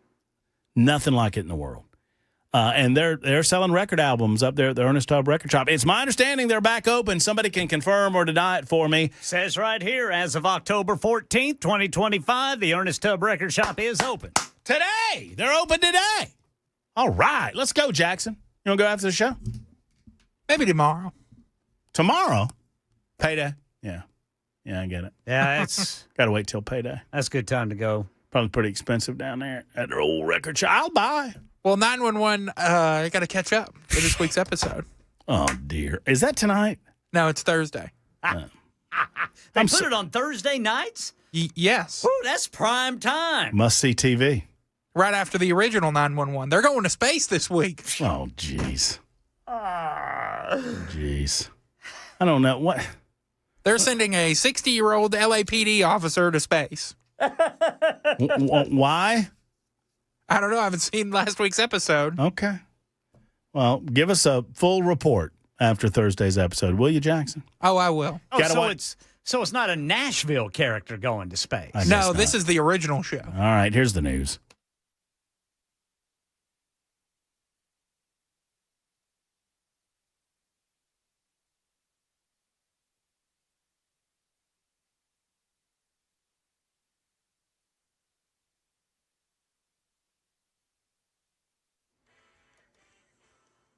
I'm Ken Weaver with your top stories. Full forecast and traffic in 5 minutes. Turning Point USA founder Charlie Kirk awarded the Presidential Medal of Freedom posthumously. His widow, Erica, accepting the honor as President Trump praised Kirk's influence on conservative youth and called him a champion of liberty. Charlie wasn't content to simply admire freedom. He wanted to multiply it.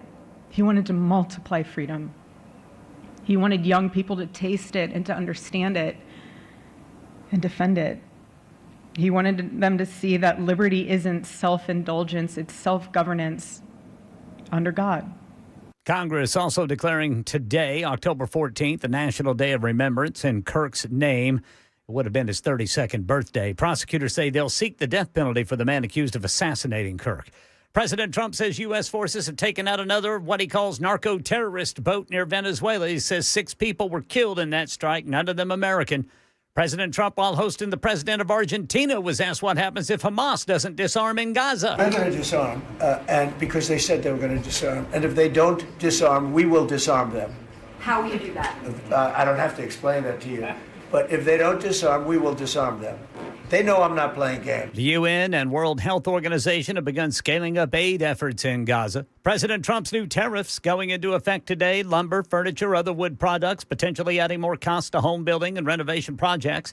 Here's Chief Business Correspondent Rebecca Jarvis on furniture. If you've been trying to buy furniture for your home, you've already seen those prices going up. The cost of furniture up 4.7% from a year ago. Living and dining room furniture up 9.5%. Federal Reserve Chair Jerome Powell says that a sharp slowdown in hiring poses a growing risk to the U.S. economy and suggests that the Fed will likely cut its key interest rate twice more this year. You do have a bit of a tension there between, the labor market data that we see, very low levels of job creation, and yet people are spending. So economic activity is strong, and it's, we're going to have to see how that plays out. Powell speaking at a Philadelphia economics conference, and that's the latest news. Traffic and weather next. I'm Ken Weaver, WTN News.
South Loop got a crash 40 eastbound at 65. Antioch a crash 24 eastbound before Harding Place. I'm Ken Weaver.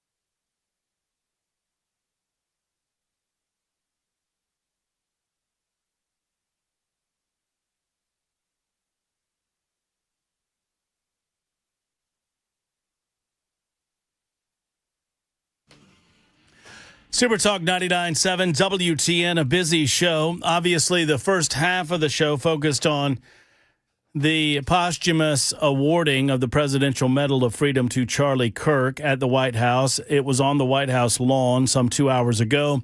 Then the President of the United States made that award, giving it to Erica Kirk, the wife of Charlie Kirk. A very emotional speech delivered by Erica, and obviously Donald Trump delivering some remarks there as well. You heard every single moment of it on Super Talk 99.7 WTN. We'll try to get Tim Burchett back. We had to call an audible there in the middle of all of that. We were planning on having Congressman Tim Burchett, and we had a suspended conversation with Senator Brett Taylor about crime in Memphis and the reduction of crime in Memphis, thanks to the efforts of the National Guard, Governor Bill Lee, and other agencies, and President Donald Trump sending in some National Guard troops into that area and cracking down on the criminal activity that's going on over there. I think our next guest might have a few things to say about that and other matters, as we are pleased to be joined on the Murphy Show hotline by the Speaker of the House of the General Assembly of the state of Tennessee, Cameron Sexton, good friend of the show. Hey, Cameron, how are you? I'm doing good, Matt. How are you? Well, I'm well. You've been traveling. It's my understanding that you were in Washington, D.C. this week. Is that true? Yeah, I was. I flew up last night. We were there today, and then came back late this afternoon. Met with Secretary Hegseth and Stephen Miller in the White House today. Oh wow! So you were there probably just before many of the assembled folks went to the Presidential Medal of Freedom award ceremony. So tell me, why were you at the White House today, Cameron? Well, we're talking policy. You know, the one thing that the Trump administration is really looking at is how to take policy and get it into the states, because that's where the rock bed of policy is, and that's where it really does make a difference. And, you know, they can sit there and write executive orders, but at the end, the next president could come in, or another president at some point in the future, and change it. And so they're working really hard with states. We had a great conversation with Stephen Miller today, talking about criminal justice and some more things that we can do. He was really happy with the direction that Tennessee has gone over the last 5 years on criminal justice, and there's still more we can do, and that's what we're working through. Well, I know it sounds like a great coordination between federal, state, and local authorities as to how to best tackle the issue, which is something you would love to see in every administration, but sadly has rarely been seen in recent years outside of the Trump administration. That's true. I mean, it's very true. You know, look, in a red state, and to his point today when he was talking about, look, red states are passing great policies, but then you have blue cities like Memphis, that the judicial branch is broken, or the prosecutional is broken, and they're taking their progressive policies in the city, even though we're a very red state. And so we're talking about how to combat that, how to overcome those issues. And I think we have a path. We're going to be working on legislation with the White House for the next 2 months before we start in January, and hopefully come back with something that we can pass here in Tennessee that will, in their opinion, will be a model for all the other states in America, especially the red states. Well, I mean, is there anything that you can tell us about what that legislation will look like right now, or is it a little premature? It's a little premature. It's about how to overcome progressive DAs, progressive judges, and potentially law enforcement in some areas, and also working on some illegal immigration issues that we're focused on as well. And so it was a very good meeting. It was a little less than an hour, but we're going to have more meetings and continue to work towards the goals and start putting words on paper. I mean, would you, and I'm not afraid to name names. You've never been afraid to answer direct questions. I mean, is Steve Mulroy in Memphis as the Shelby County District Attorney? Is Glenn Funk here in Nashville and Davidson County? Are they a part of the problem when it comes to an inability to put these lawbreakers behind bars, at least for longer periods of time, to prevent the recidivism that obviously occurs when they allow these criminals to get back out? Steve Mulroy, much bigger problem than General Funk, in my opinion. General Funk, he will go after the hardcore criminals. He will do that. We worked well with him on legislation, on things that actually made sense, that were his ideas that we put in place. When we don't agree on everything, but we do agree on probably 50% of the stuff. Mulroy, we agree with 0% of what he believes in. But we also have a problem in the bail system that we need to fix. We also have a problem with judges and the amount of discretion that they're using and what they're doing. And so in these blue cities, it is a problem. And so the question really becomes, Matt, is are we going to be a red state that allows our big cities to be crime infested like Chicago? And the answer is no. The question is, how can we make sure that doesn't happen? We were interrupted because of the presidential ceremony, but we had briefly Senator Brent Taylor on to talk about this issue, and he has been pleased with the results in the short amount of time that we've seen the coordination between the federal government and the state of Tennessee and some of the local authorities. Have you been pleased with what we've seen so far? Yeah, I mean, look, they arrested over 60 gang members. They rescued 43 children from human trafficking. Just think about that in 2 weeks or less. 43 kids rescued. They arrested a bunch of people who were out on warrants, people who hadn't shown up, and for other crimes. And so, yeah, it's going well. It's going well. We need to keep the pressure on as we keep going. And one of the things I talked to the governor about last week when we had a meeting in his office with the lieutenant governor is about the state of Tennessee really getting invested and putting the strike force in with TBI to go after these violent criminals and these gangs in Tennessee. And so if the locals are unwilling to do it, then we should have the strike force at our level where we can go in any city at any time or any place in our state and root out these gang members and root out these crimes, which also involves human trafficking, drug smuggling, and other things, and really clean up our state. A listener on our super text line asks a question, and sometimes we just can identify them by the last 4 digits of their number, and this is 3449, I suppose, who says, well, you ask the speaker why the state of Tennessee couldn't fix Memphis without the feds, and then he says, "Come on, don't be chicken." So I'm no chicken. I think it's a fair question. Was there anything more the state could have done? Obviously, I'm not making the perfect the enemy of the good. I'm glad that something's happening now, but do you feel like maybe the state could have done something prior to this? What's your answer to that? Well, we have been doing a lot of stuff prior to this. We put in almost 100 new highway patrol down there to help them. You also have to understand, we put in more resources to help them combat violent crime. We've increased the sentencing for the violent criminals. Part of the problem, though, is the lack of local doing the job that they're supposed to do that everyone else is doing in the state. And so you could have sent in the National Guard, but what you also needed were federal resources. People are looking at it as just the National Guard. It wasn't just the National Guard that's going in. We could have sent them in. But the federal resources coming from Trump for the DEA, the FBI, the ATF, all those organizations coming in, ICE, clearing up the amount of illegals that were there, those are all federal resources that we needed to go after all these criminals. So about 30% of those people who are being arrested are going to be charged with federal crimes. 70% are being charged with state crimes.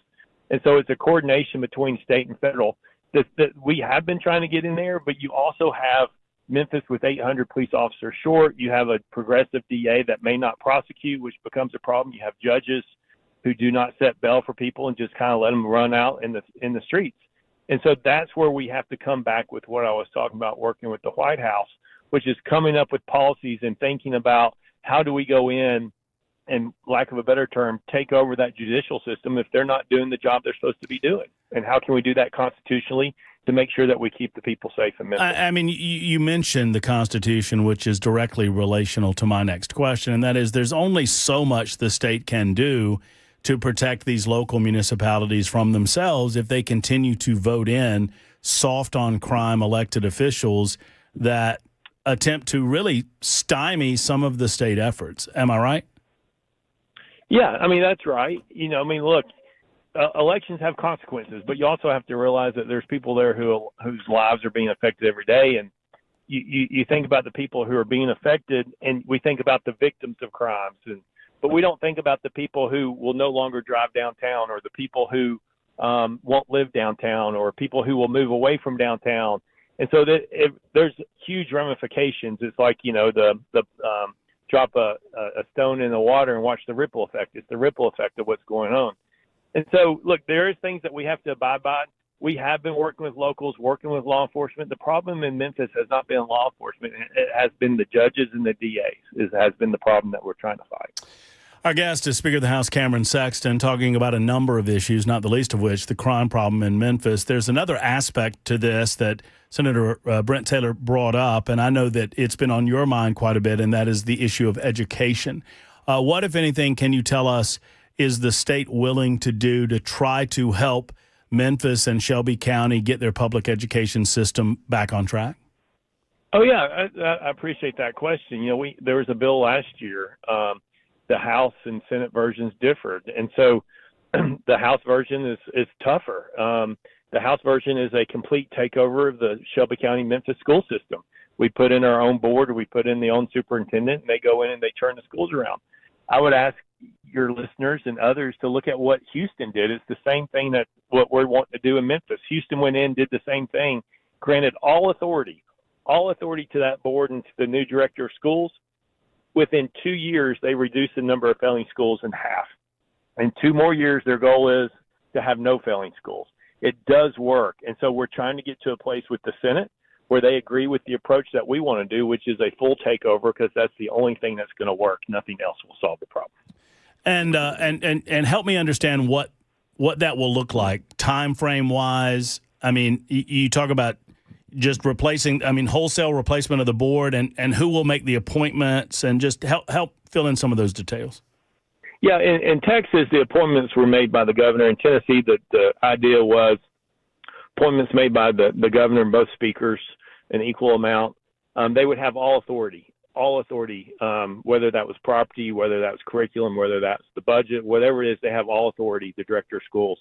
And you put people in there who understand how to turn things around and make a difference. And it's not just limited to Memphis people. You could have a set number of people from Memphis that's on this board, but you could put people from anywhere across the state of Tennessee in there, exactly like Houston. And that's the authority that they have to have. And the time frame is you give them about a 4-year window, and you can renew it for another 4 or however long you want to go. But Houston and Dallas did the same thing, and they've turned those schools around. And so that's what we're trying to do with the House version. We're hoping to get somewhere with the Senate here in the next couple months so that we can get that bill passed. I noticed where, speaking of the Memphis area, State Representative Justin Pearson has announced that he is challenging longtime Congressional Representative Steve Cohen for the seat that he currently occupies in Memphis. Considering what a rabble-rouser and just, are you endorsing Justin Pearson for that seat? I would think, as Speaker of the House, you would be happy with him out of the General Assembly. I don't know, Cameron. I don't know if that would help him. I'll just tell you, what I like is watching Democrats eat Democrats, and that's exactly what's going to happen in that congressional race. I think it's going to be fun to watch, no doubt, from way over here. All right, speaking of education, in the few moments that we have left, I noticed some exciting news possible on the horizon for school choice and the scholarship fund that started last year. I think we were capped at 20,000 scholarships last year, with the ability for the General Assembly to allocate enough money to expand those scholarships. And I'm hearing that is the plan on the horizon. What can you tell us about that, Mr. Speaker? The plan is to meet the need, and the need was over 40,000. I think 42,000 families applied for the scholarship. Only 20,000 were granted because that's all the scholarships that we had available. I'm sure there'll be a bigger need, but to at least meet that initial need, so hopefully get to 40 to 50,000 scholarships this next year. And then when you look at, there was a Beacon poll that came out not too long ago, and for the life of me, I'm still trying to figure out why the Democrats are opposed to it, because when you look at polling, Republicans, Independents, and Democrats all favor expanding the number of scholarships in the school choice program. And look, one of the reasons is really important. I know you have listeners that have varying opinions, but when you have a monopoly, and look, K through 12 education, public education is monopoly because 90% of the kids have no other option to go anywhere else. By definition, Matt, that's a monopoly. And when you have a monopoly, then the people who have those students are no longer competing for those students. When you give those families more opportunities through a charter school, more opportunities through scholarship, more opportunities through maybe the homeschooling aspect, when you give more families opportunities, you break the monopoly, and then what you have is now you're competing for those students to make sure you're meeting their needs and putting the parents in charge, and also having to listen to the parents if you're the school systems. School choice and all those other things will only enhance education in our state. It is not going to limit it. Our guest is Speaker of the House Cameron Sexton, fresh off of a visit from the White House, meeting with Secretary of War Pete Hegseth, amongst others. So the plan is to make this expansion happen, and the students this would be available to students in the upcoming school year if it is voted on by both bodies and obviously signed by the governor? Yes, all it has to do is it now becomes a budget appropriation. So no. Oh, so you don't have to pass legislation; you just have to appropriate the money. That's correct. Oh, well, that's an even simpler. Would you consider that a simpler lift then? I don't know if simpler lift. It should be a simpler lift when you're looking at the polling data, where now the majority of Tennesseans, regardless of party affiliation, wants it expanded. But you can always be surprised. You never know what's going to happen sometimes in your General Assembly. But hopefully we'll get this through and get it done. Look, middle of October, before you know it, the General Assembly will be reconvening. You'll be gaveling the House of Representatives back into order. Anything else on the horizon that we should be aware of that you're planning on for the next session? We're going to roll out some big proposals, and so we're working through a lot of different things. And we're looking through a 3-strike policy for criminals that also includes misdemeanors. And so we're really trying to crack down on crime, crack down on illegal immigration as well. That's one of the reasons I was at the White House to talk about ideas on how to do that. Because the nice thing is the Trump administration has stopped it, but the Biden years did not stop it. They just kept flooding people into Nashville. And so we're looking at ways to work with the Trump administration to stop illegal immigration and really get that in the books in Tennessee. One of your House of Representative members is running for the congressional district that Mark Green resigned from. Obviously, Matt Van Epps wins on the Republican side. Representative Afton Bain wins on the Democrat side. For those unfamiliar with Afton Bain, what can Speaker of the House Cameron Sexton tell us about her that voters in that district need to know? I think she would tell you that she's a progressive leftist that is aligned with AOC. And I think that's about what we need to know in the state of Tennessee. I'll end here, Cameron, for this visit at least. While we might be on different sides of the sideline, so to speak, different sides of the field, when Tennessee and Georgia take on one another, we're all Big Orange this weekend, this Saturday night. Okay? Absolutely right. Yeah, that's right. No crimson red, please. All right. We'll see you. Take care, Cameron. All right. We'll see you. Thank you. All right. There's Cameron Sexton, Speaker of the House, joining us for a few moments. Well, look at there. I mean, that was a coming together there, Jackson. You appreciate that? I thought Go Vols. I felt like I'd get a Go Big Orange from you. Go Vols. Go Vols. No, so I can't say Big Orange. Is that okay too? Yeah. Can I give you a little Big Orange? Go Big Orange. All right. I prefer Big Red myself. Gross. Either the drink or the gum. It's 25 after the hour. Super Talk.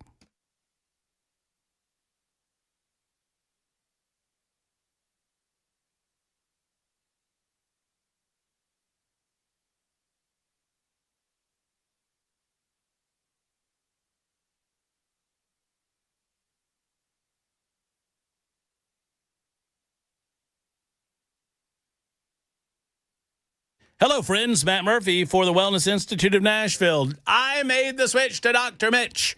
Dr. Mitchell, Dr. Ashley, and the team at the Wellness Institute of Nashville, they're so great at what they do. If you have back or neck pain, sciatica, a slipped or bulging disc, herniated discs, spinal stenosis, or any of these maladies, if it hurts somewhere on your body, Dr. Mitchell and Dr. Ashley want to see you before you start popping pills or before you continue popping pills, before you consider taking shots, injections that block pain, or last case scenario, before you consider surgery, you need to talk with Dr. Mitchell and Dr. Ashley. They can alleviate your pain. They've done it for so many different people. 615-246-5009. That's 615-246-5009, or go to painisbad.com. The Big Daddy Trump special continues, y'all. They're not stopping with this thing. They love Donald Trump. He didn't give up on us, and they're not giving up on you. They're going to alleviate your pain with the Big Daddy Trump special. Ask them about that. It's $12 for a first examination and including x-rays and treatment. Big Daddy Trump special, $12. You can't beat that with a stick. Go to painisbad.com. That's painisbad.com, or call 246-5009.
Hey, folks, it's Matt Murphy for the Tennessee Men's Clinic. You know, ED, as they call it, can wreck a man's confidence. It can impact your relationship. It can hurt your mental health and even your sense of identity.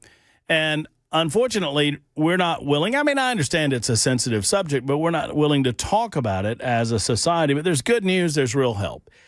Since 2014, Tennessee Men's Clinic has helped thousands of men get back to feeling like themselves. First in Midtown, then in Cool Springs, and now in Clarksville. No matter where you are in Middle Tennessee, there's expert care close by. These are not cookie-cutter treatments. They bring you in. They give you a full examination, $99 for a full examination, including a consultation, blood work, and, if medically advised, your first treatment right there in the office. Fellas, let's get back into the ball game. You don't have to live this way. It's 2025. Let's get with the Tennessee Men's Clinic, a urology-based approach staffed with licensed providers. TennesseeMen'sClinic.com or call 615-208-9090. That's 208-9090.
Super Talk 99.7 WTN. A lot of reaction coming in via the Super Text line on our conversation with Speaker of the House Cameron Sexton. Always good to have Cameron on, fresh from a visit from the White House to discuss strategies by which the federal government and the state governments can work together. Look, I'm a constitutional guy, and I understand some of the concerns that people have with the coordination between the state and the federal government, especially when it comes to local communities. It is obviously a problem when local governments not only don't seem to have an ability, but a willingness to try to tackle some of the crime problems that clearly exist in Memphis and other places. Nashville, Tennessee is another one. Not nearly to the extent that we have a problem in Memphis, but it is a problem. Brian writes in and said, it is absolutely not the fault of the state of the status of Memphis. It's absolutely 100% on the local government of Memphis. Stop blowing smoke up everyone's ass. Stop blaming the state and the federal government. Was I doing that? I don't know who you're talking to, Brian. I don't know of anyone on this radio show that has blamed the state or the federal government. What we are suggesting is that there comes a point, if you can do so legally, if you can do so constitutionally, that the state has something of an obligation to the people of that community to offer them relief. When's the last time y'all went to Memphis, man? Memphis is a crap hole. I mean, well, no, I take that back. Memphis is not a crap hole, but it's been made to be one in many of the areas because of a rampant crime problem. Businesses close or businesses leave. People with a little bit of money to spend, they move out of the community because they have the ability to get the hell out of the community. And those that don't have the ability to get out of those communities that are crime-ridden and unsafe and poorly educated, they are stuck there, and the cycle gets worse and worse and worse and worse to try to break that cycle. No one's blaming the state. No one's blaming the feds. I'm blaming the local governments. They are the problem. And it is sad. I mean, no one has suggested, you'll never hear from me, that the American experiment is a perfect one. It's not a perfect one. And one of the loopholes in the system, or you could, I suppose, call it a failure in the system, is that when the people in any given community stop voting themselves individuals into public office that are going to right the ship and do the things necessary to create an atmosphere of law and order, when they buy into the lies, when they continuously elect people that serve in service to themselves as opposed to in service to the people, you see some of these failures. We've seen it time and time again across the United States of America. You saw it, you see it in Memphis. You've seen it in Baltimore, Maryland. You've seen it in Detroit, Michigan, and many other communities across the United States of America. There was a time where Memphis was competing with Nashville for supremacy as to the most important region in this state. And that time's long ago, because Memphis sadly descended into madness. There are some that believe that you can bring it back. I don't know. I don't know if you can or not. But I applaud legally and constitutionally, obviously, I applaud those that are giving an effort to try. Dave is next, and we'll get to Steve and Dan in a moment. Hey, Dave. Hey, Matt. Hey, on this Memphis thing, question I have, and I texted this in, you maybe didn't see it, but how did Memphis get to the state it is in, where these gangs have taken over? That's the question, right? My worry is that, what we're doing now, and I'm 100% behind it, with the federal government, with the FBI and ATF, the National Guard, everybody else. The root problem is not that kid on the corner selling dope. Millions and millions of dollars funnel through that city in drug money. Who's looking the other way? When did they start looking the other way? That's where your problem is. Are you talking about funneling through the city, traveling through the city, or? No, look, you got literally millions of dollars, right? Somebody's looking the other way. Somebody in the police is looking the other way. Somebody, or those city councilmen, all those elected officials, people are looking the other way. Why do you think they're looking the other way? I don't know. I'm not trying to be obtuse. I don't know what millions of dollars you're talking about. Are you talking about drug trade? Yes. Millions of dollars in drug trade go through that city. The district attorney, Steve Mulroy, looks the other way. He is a soft on crime, George Soros supported district attorney that does not believe that he can achieve re-election from a majority black population by arresting and incarcerating mostly black people. Well, I liken it to this. During Prohibition, Chicago, I'm sorry, my dog's going nuts. That's okay. I liken it to Chicago during Prohibition, right? You had people on the tape, and I would be very surprised. I have no evidence of it. I'd be very surprised if some of that's not going on in Memphis. Wouldn't surprise me either. I mean, there's rampant corruption going on in Memphis. There's no question to me. And if we go through, right, so we clean it up for a day or a month or 2 months or however long it is, and that's a blessing, good for it. But until they start addressing, there needs to be some investigations to follow the money on some of this stuff is what they need to do. Because there's a lot of money in that local level neighborhood drug dealer. He's not the root cause. He's getting the drugs from somebody, and somebody's letting them come in, and somebody's got their hand in it. You know what I'm saying? Well, when you are soft on crime in one area, you're going to be soft on crime in a lot of areas, and it doesn't even take kickbacks, but I think the kickbacks are happening too. Well, I understand your concern that if you clean it up today, if you leave the same people in power, the same people in place, it's going to be a mess tomorrow. Is that what you're saying? That is 100% what I'm saying. Now, I'm not saying it's wasted effort. I mean, let's do it. Right? You got people that are not safe from their homes that need to be kept safe. We have to break the back of block voting, identity voting. And part of that is to convince black communities that just because a candidate is a Democrat, or more specifically, a black Democrat, does not mean that candidate has the best interest. I'm just trying to answer your question as directly as possible, Dave. And it might get me into a spot of trouble. But you have Memphis politicians running on the fact that they are the same color as the majority of the voters. And sadly, it's led them to a system of corrupt activity and not the best representation. If these voters are shown a better way, if they're shown that their communities can be safe again, if they're shown that public education can be better, then hopefully you break that cycle and they elect, no matter the color of one's skin, they elect representatives that are going to be more motivated to do better things in those communities. And I mean, I don't know that that's possible. I hope that it is. I mean, that's a part of, that's just a part of what we do as a society. We have to hope that the best possible representation is elected by the people. Well, yeah, it's up to them.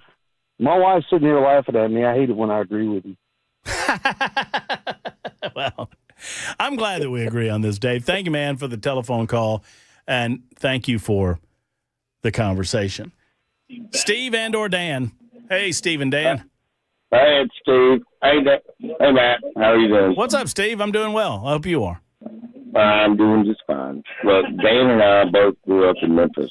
Born there, right there. Almost 40 years. The Memphis. Hey, Steve, I don't know how you can do it, but you got to turn that radio down. It's confusing the hell out of me. Oh, I'm sorry, brother. No, it's all good. I mean, I'm just listening to me. Okay, it's all good. I just turned you off, actually. Don't go crazy. Turn me back on when you're done now. We grew up there 40 years. Yeah. We went there to the school integrations in the 70s. We went through, we even had to stop a racial dispute in a junior high because we were going to school with 16 and 17-year-old black people, and we were 13 and 14 years old.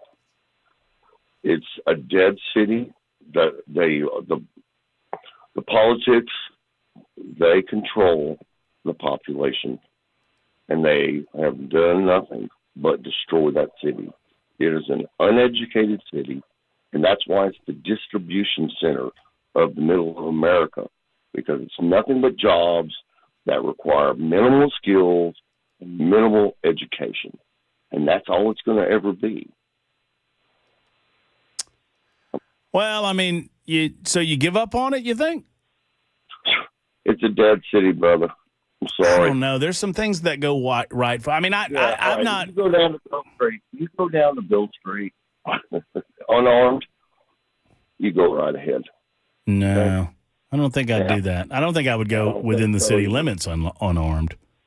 Well, I mean, it's like people go for Graceland, and let me tell you something. If you go 2 blocks outside of Graceland, you better be armed, otherwise you're going to be mugged. I've lived in every part of that city, besides South Memphis. You name it, I've lived there. And yes, I've been to Graceland. See it once, that's enough. Anyway, brother, it's a dead city, and until they change the politics of that, it will never be anything but a distribution center that provides jobs to the uneducated and the illegals. So that's all I got to say, Matt. Steve, thank you, brother. I appreciate the telephone call. I'm going to scoot 615-737-9986. Speaking of racially divided America and racially divided politics, a former president of the United States of America had a few things to say about what he'd like to see getting back to in American politics. Give me a little video here, can you? You got me? Here's Barack Obama thrilling us with his wisdom on where we are as an American society. Yeah, we don't want kangaroo courts and trumped up charges. That's what happens in other places that we used to scold for doing that. We want like our court system and our Justice Department and our prosecutors to be, and our FBI to be just playing things straight and looking at the facts and not meddling in politics the way we've seen later. Are you kidding me? Don't get me so worked up this late during a show where I'm already sick. This guy, that I guess on my screen he's over here. This guy, what a scumbag. This is the same guy that authorized and weaponized his FBI to go after his main political rival, his main political opponent, Barack Hussein Obama, to protect Hillary Rodham Clinton. This is the guy that after Donald Trump, against all their efforts within the CIA and the FBI and the deep state apparatus, against all efforts, Donald Trump won the election in 2016. This guy that is now saying, well, we need to de-weaponize all of these systems and we need to apoliticalize all of these systems. You were the one that politicized them, buddy. You're the one that authorized applying for the FISA warrants. You're the one. Your FBI lied on those forms. Your FBI lied to the American people. Your FBI fed stories to a compliant media that lied about, quote-unquote, Russian collusion. That was your FBI. You sat in those meetings with James Comey. You sat in those meetings with John Brennan. You sat in those meetings with James Clapper. Don't you sit there and tell me that you want an FBI or a DOJ or a district attorney's office that is apolitical when you were the one that politicized them. That was you. There has never been a snottier, holier than thou, do as I say, not as I do politician in this country than Barack Obama. And the only benefit that we enjoyed between 2008 and 2016, he was too full of himself and too lazy to do more.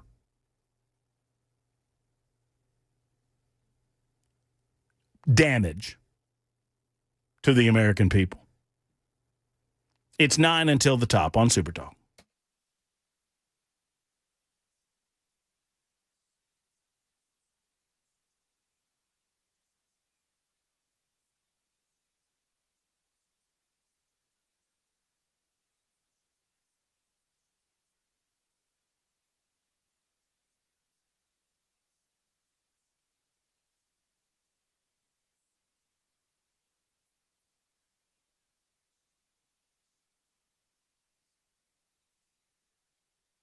Somebody said I needed to hit the bovine poopatology button for Barack Obama. I don't have that button, but yeah, that's a lot of what it is, bovine scatology. Hey, this is not. U.S. Pest believes in this country. They love the United States of America, and they hate bugs, and they want to be your pest control provider in your community. Call today for a free inspection. Get their service now by making the call that so many others have made. Friends, just because it's getting cool outside, that does not mean quite the opposite. As a matter of fact, that the pest control issues that you might have are going to alleviate because of the cooler conditions. No, as a matter of fact, they move inside of your home. Spiders and stink bugs and ants and roaches and silverfish and mice and rats and other, creepy, crawly, disgusting creatures like brown recluse spiders and termites. They're all inside of your home. They want to be there. They want to enjoy your warmth. They want to enjoy your food. Are you going to let them, or are you going to stop them? Stop them with crawl space service, termite protection, and full-service pest control with U.S. Pest. Two things I can tell you about U.S. Pest, J.K. and Erica Brister. They love these United States of America, and they hate bugs. You'll find out both things when you contact them, uspest.com or 590-1260, 590-1260.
Super Talk 99.7 WTN. I was just screaming at Jackson. For no reason about Georgia's offensive woes. Was I not? Was I not screaming at you, Jackson? You were yelling. I was. What was I saying? Were you? You weren't listening, were you? It was about Mike Bobo needing to be fired. Yeah, that's true. I stand by that remark. Jonathan, you have the last say on the issue of Memphis, at least to this show, because we're fast approaching the top of the hour. What's on your mind, Jonathan? Hey, Jonathan. Yeah, I'm here. Can you hear me? Yes, sir. Yeah, first of all, to agree with you about 98%. We looked out really.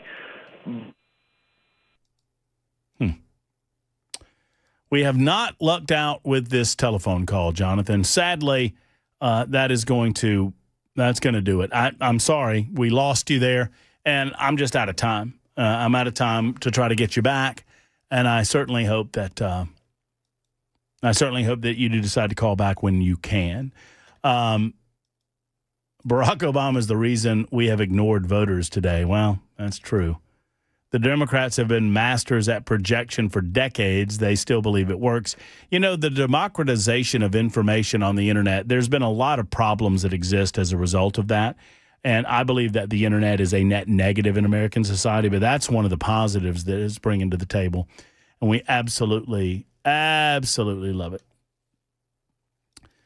TB says, should have been 17-0, and you know it. I know that you have to possess the ball with control when you cross the plane of the goal. That's what I know.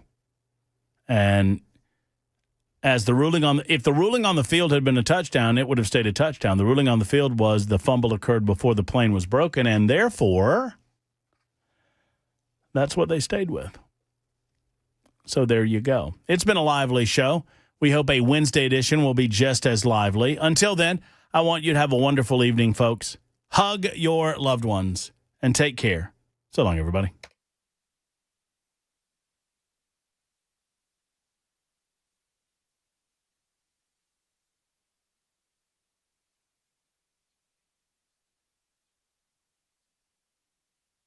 For many of us, generators... I'm Pastor Alan Jackson. I'm excited.